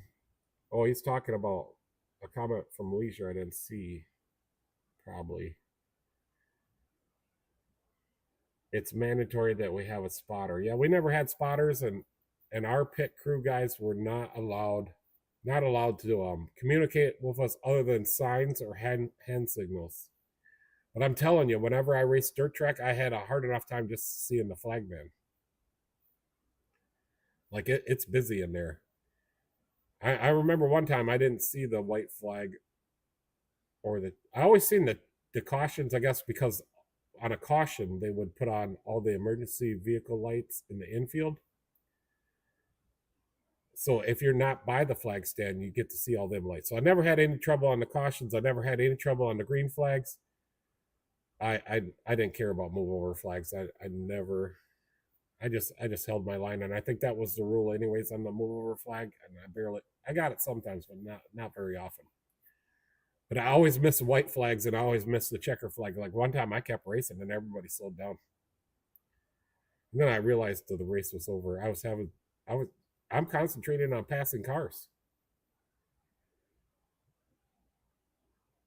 I was the subject of a driver's meeting about language on the radio when I was spotted. Everyone was looking at me. Some profanity on there? Or were you yelling at the other guys to get out of the way? Yeah, once in a while on a NASCAR race, they'll have the spotter on and there'll be some profanity on there.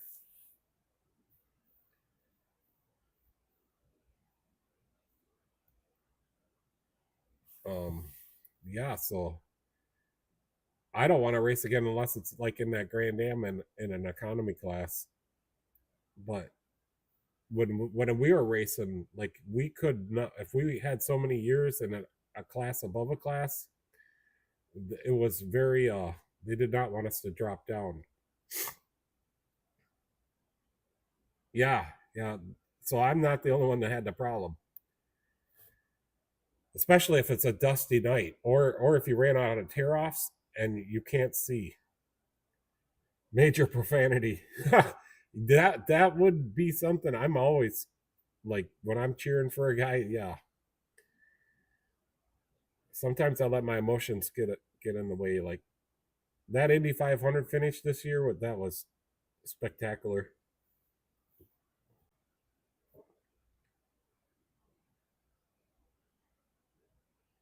It's not that bad. Am I? I'm not that bad, am I? No. No, I don't think Michelle swears very much at all. Put her back on here. She does have fun driving that around, and we drove it around out at my brother's yard.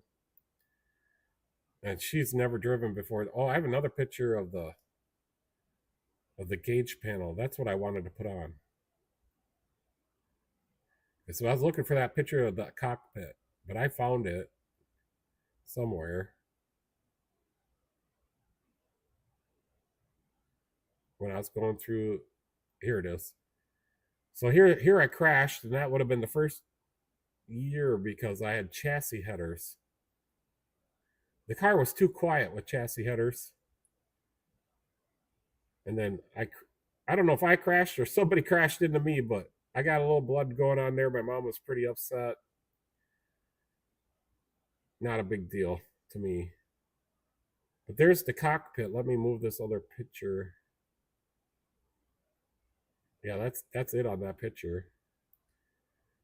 But that would have been like a third or fourth year because that gauge right beside the steering wheel heim joint, that's an oil temperature gauge. So eventually that gauge was a mechanical gauge, and the little what am I trying to think of? The little wire that comes out of the back that goes into to sense the oil is an oil filled copper. Well, anyways, that copper split open and the gauge stopped working. I don't think it's in there anymore, but those other gauges are autometer glow in the dark gauges. I remember buying them. That was a big thing. I didn't have to have lights in my gauges anymore. And you can barely see the shift levers over there. So the bottom one in is first, out, the middle position is neutral, and then pull it straight back is reverse. So then you'd start out pushing that in, going in first gear, then popping it into neutral, and then push the top lever in a second, and then you'd pull that top lever straight back all the way past neutral for third. And we raced in third gear, 3-speed Saginaw, and I took all the synchros out of that Saginaw.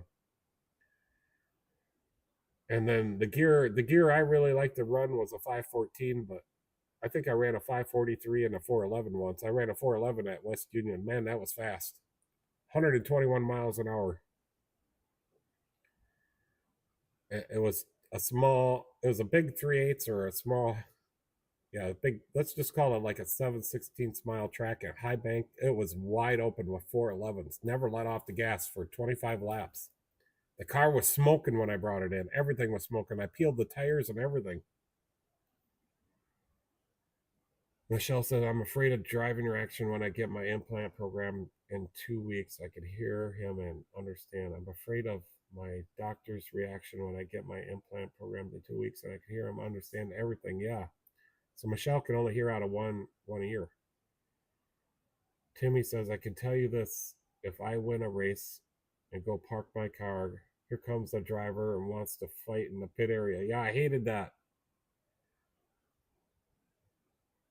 There's high emotions in racing. But it's kind of a family thing too. At least when we were racing, we all knew each other. But there's high tensions, and people don't like to get their cars wrecked, whether it's their fault or somebody ran into you. I know I punched a guy's car. I never punched him, but I punched a guy's car and I kicked it. And I damaged his car by punching it. Sounds like you need a Michelle for a bodyguard. Yeah, she'll handle that situation for you.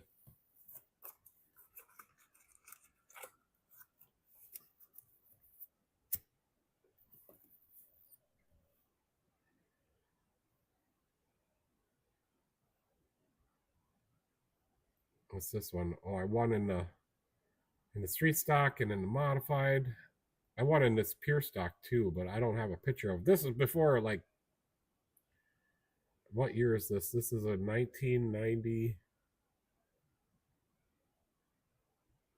I'm not sure. 1996.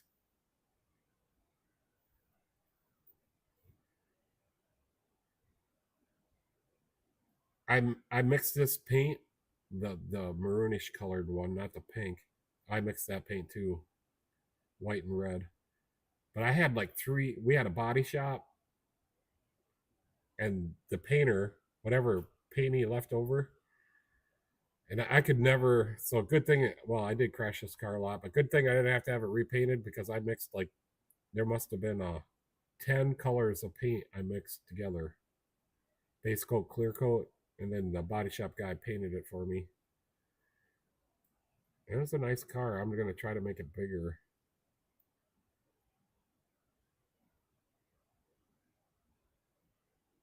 Everything was, my mom helped me paint all the, like, the Monte Carlo on the front, the Chevy bow ties, all the lettering around the fenders. My mom helped me, or she painted all that for my sponsors.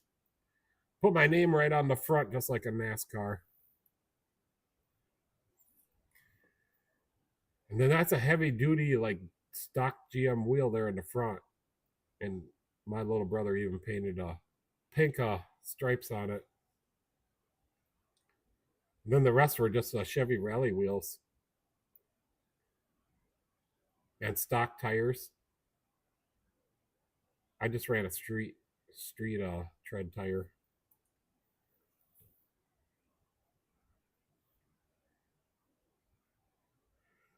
Michelle says, I'm a very sweet person, but I don't take no crap unless it's all in fun. I tell you the class I don't like, and that is the crate late models. Do they have modifieds down there? 604 crate motor. Yeah, I think that's the one they use up here too. For the modifieds, I'm not sure. It's got like 525 horse and 525 foot-pounds of torque, something like that. It's sealed. But I think some guys get good engines and some guys get just the stock ones.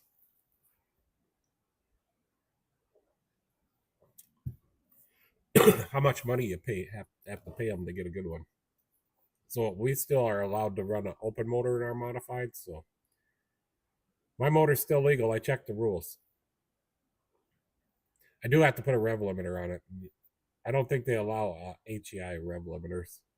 Well, that should be a rev limiter in itself, because an HEI can really only go to like 8,500.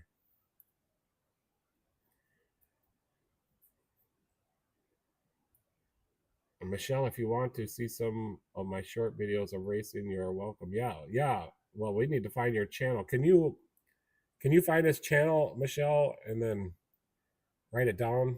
I just don't. Let me see if I can. Oh, go to channel. I could do it right here.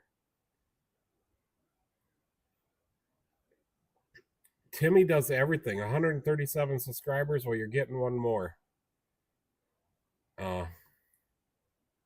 I think I could put a link up to your channel right here. And I could also do something else for you, Timmy.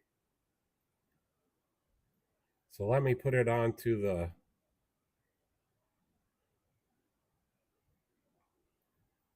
We are going to go take a look at Timmy's channel after I put a link in here.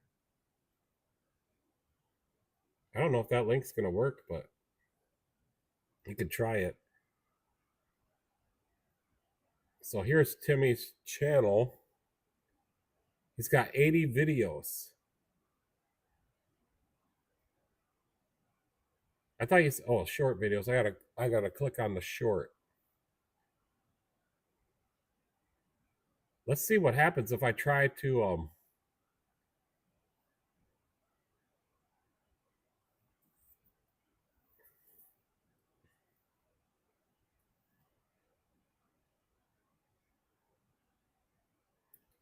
let's see what happens if I try to play this video. I'm just waiting for my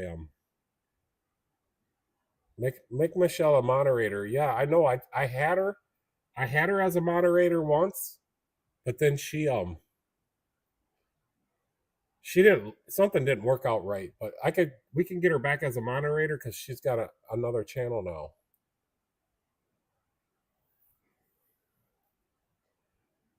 I am just waiting for this. Here it goes. So now I'm going to take you to Timmy's channel, or at least it's showing up on my TV. And then as soon as it shows up on my TV, I'm going to click on this. Well, actually, I'm just going to do it.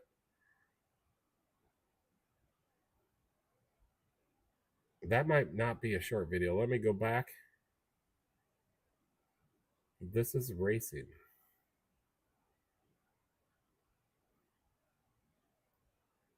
So I can't put the volume on it.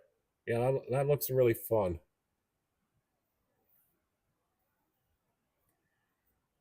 Oh gosh, I miss. Yeah, they look like street stocks. How big a track is that?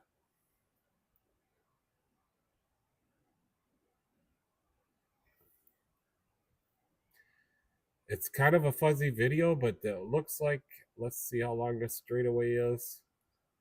That looks like big 3/8. Hard to tell.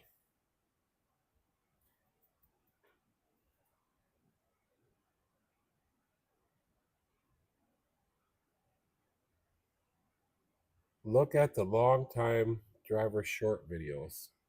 Now let me go back. Long time driver short. I don't know what you mean.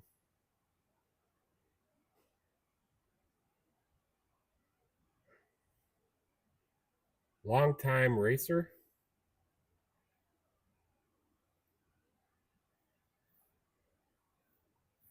There, we can see that track.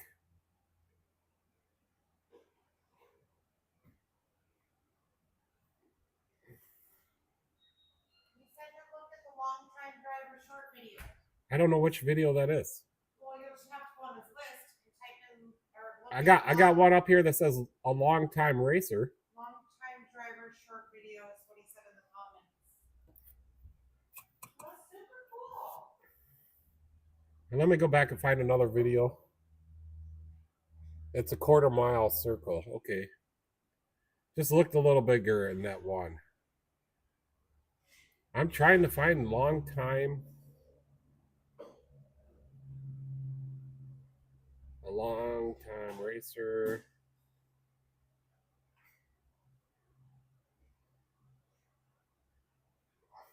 I got you on the phone. I can throw him up on the TV.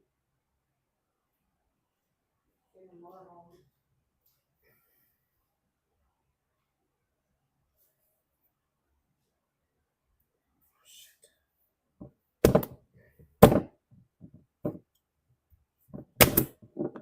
Heck did you do What are to you my doing? Slappy thing. Stop it. I was trying to fix it. You stop it. Take your butt. All right, all these got to go back in the motorhome. All right, I seen one more in-car one here. Let's try this. And then I think there's a way I can put this on like full screen. Yeah, like this. I can't have the volume. I don't know how to turn the volume on though.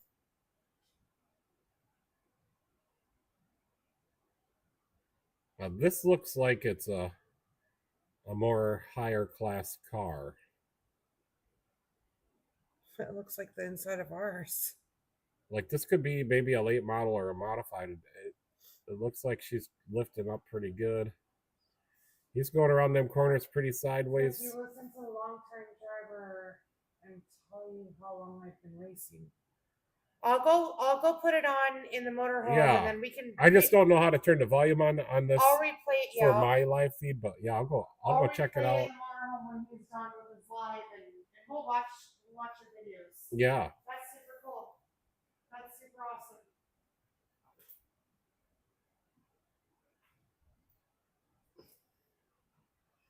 All right, I'm going to go back.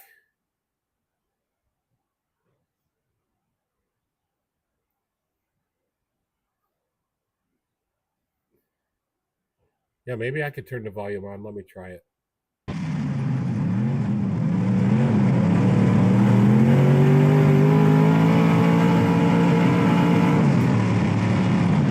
Wait, I almost got a picture of this. It's late models.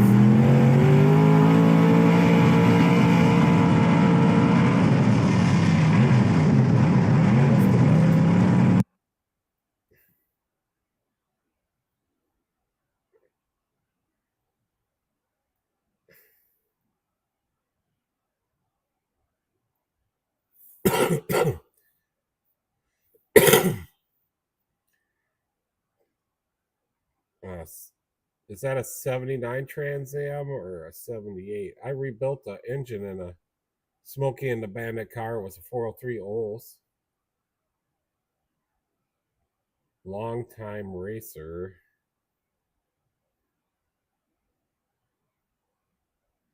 All right, I gotta get back to the comments.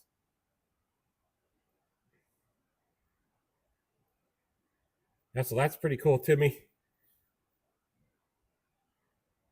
If you go to the long time racer video and turn up the volume and listen to the announcer, he starts talking about me.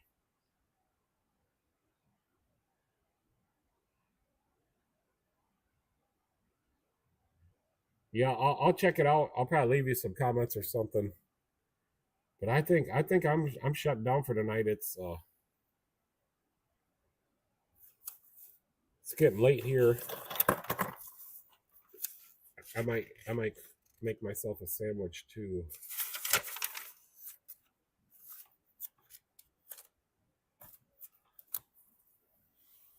Let me end this poll.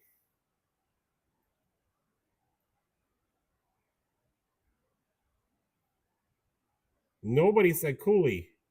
6 votes. I'd lose all the polls, every single one of them. Yeah, it's nice to have you guys here tonight. Nice to have you, Timmy. We do this every Tuesday at 8 o'clock Central. And then Thursday, we're going to have it on the long format.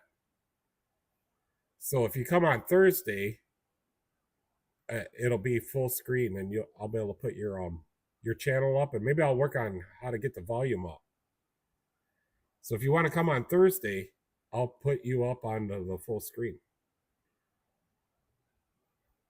Thanks, Timmy.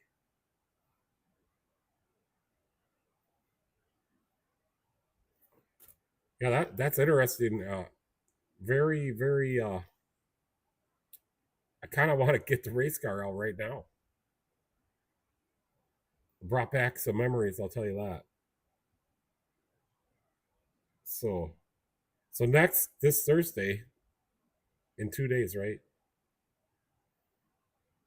Well, in a day and a half, we're gonna have one. It'll be at 7 p.m. Central. Mr. Green, thanks for coming. Hope you have a good day, rest of the night, and a good week. Glad you were here.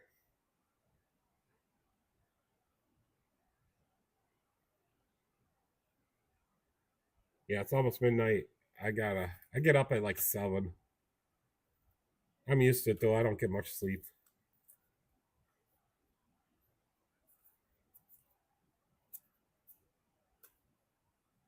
So yeah, I'm gonna shut her off. Thank everybody for coming. And you can catch me next time.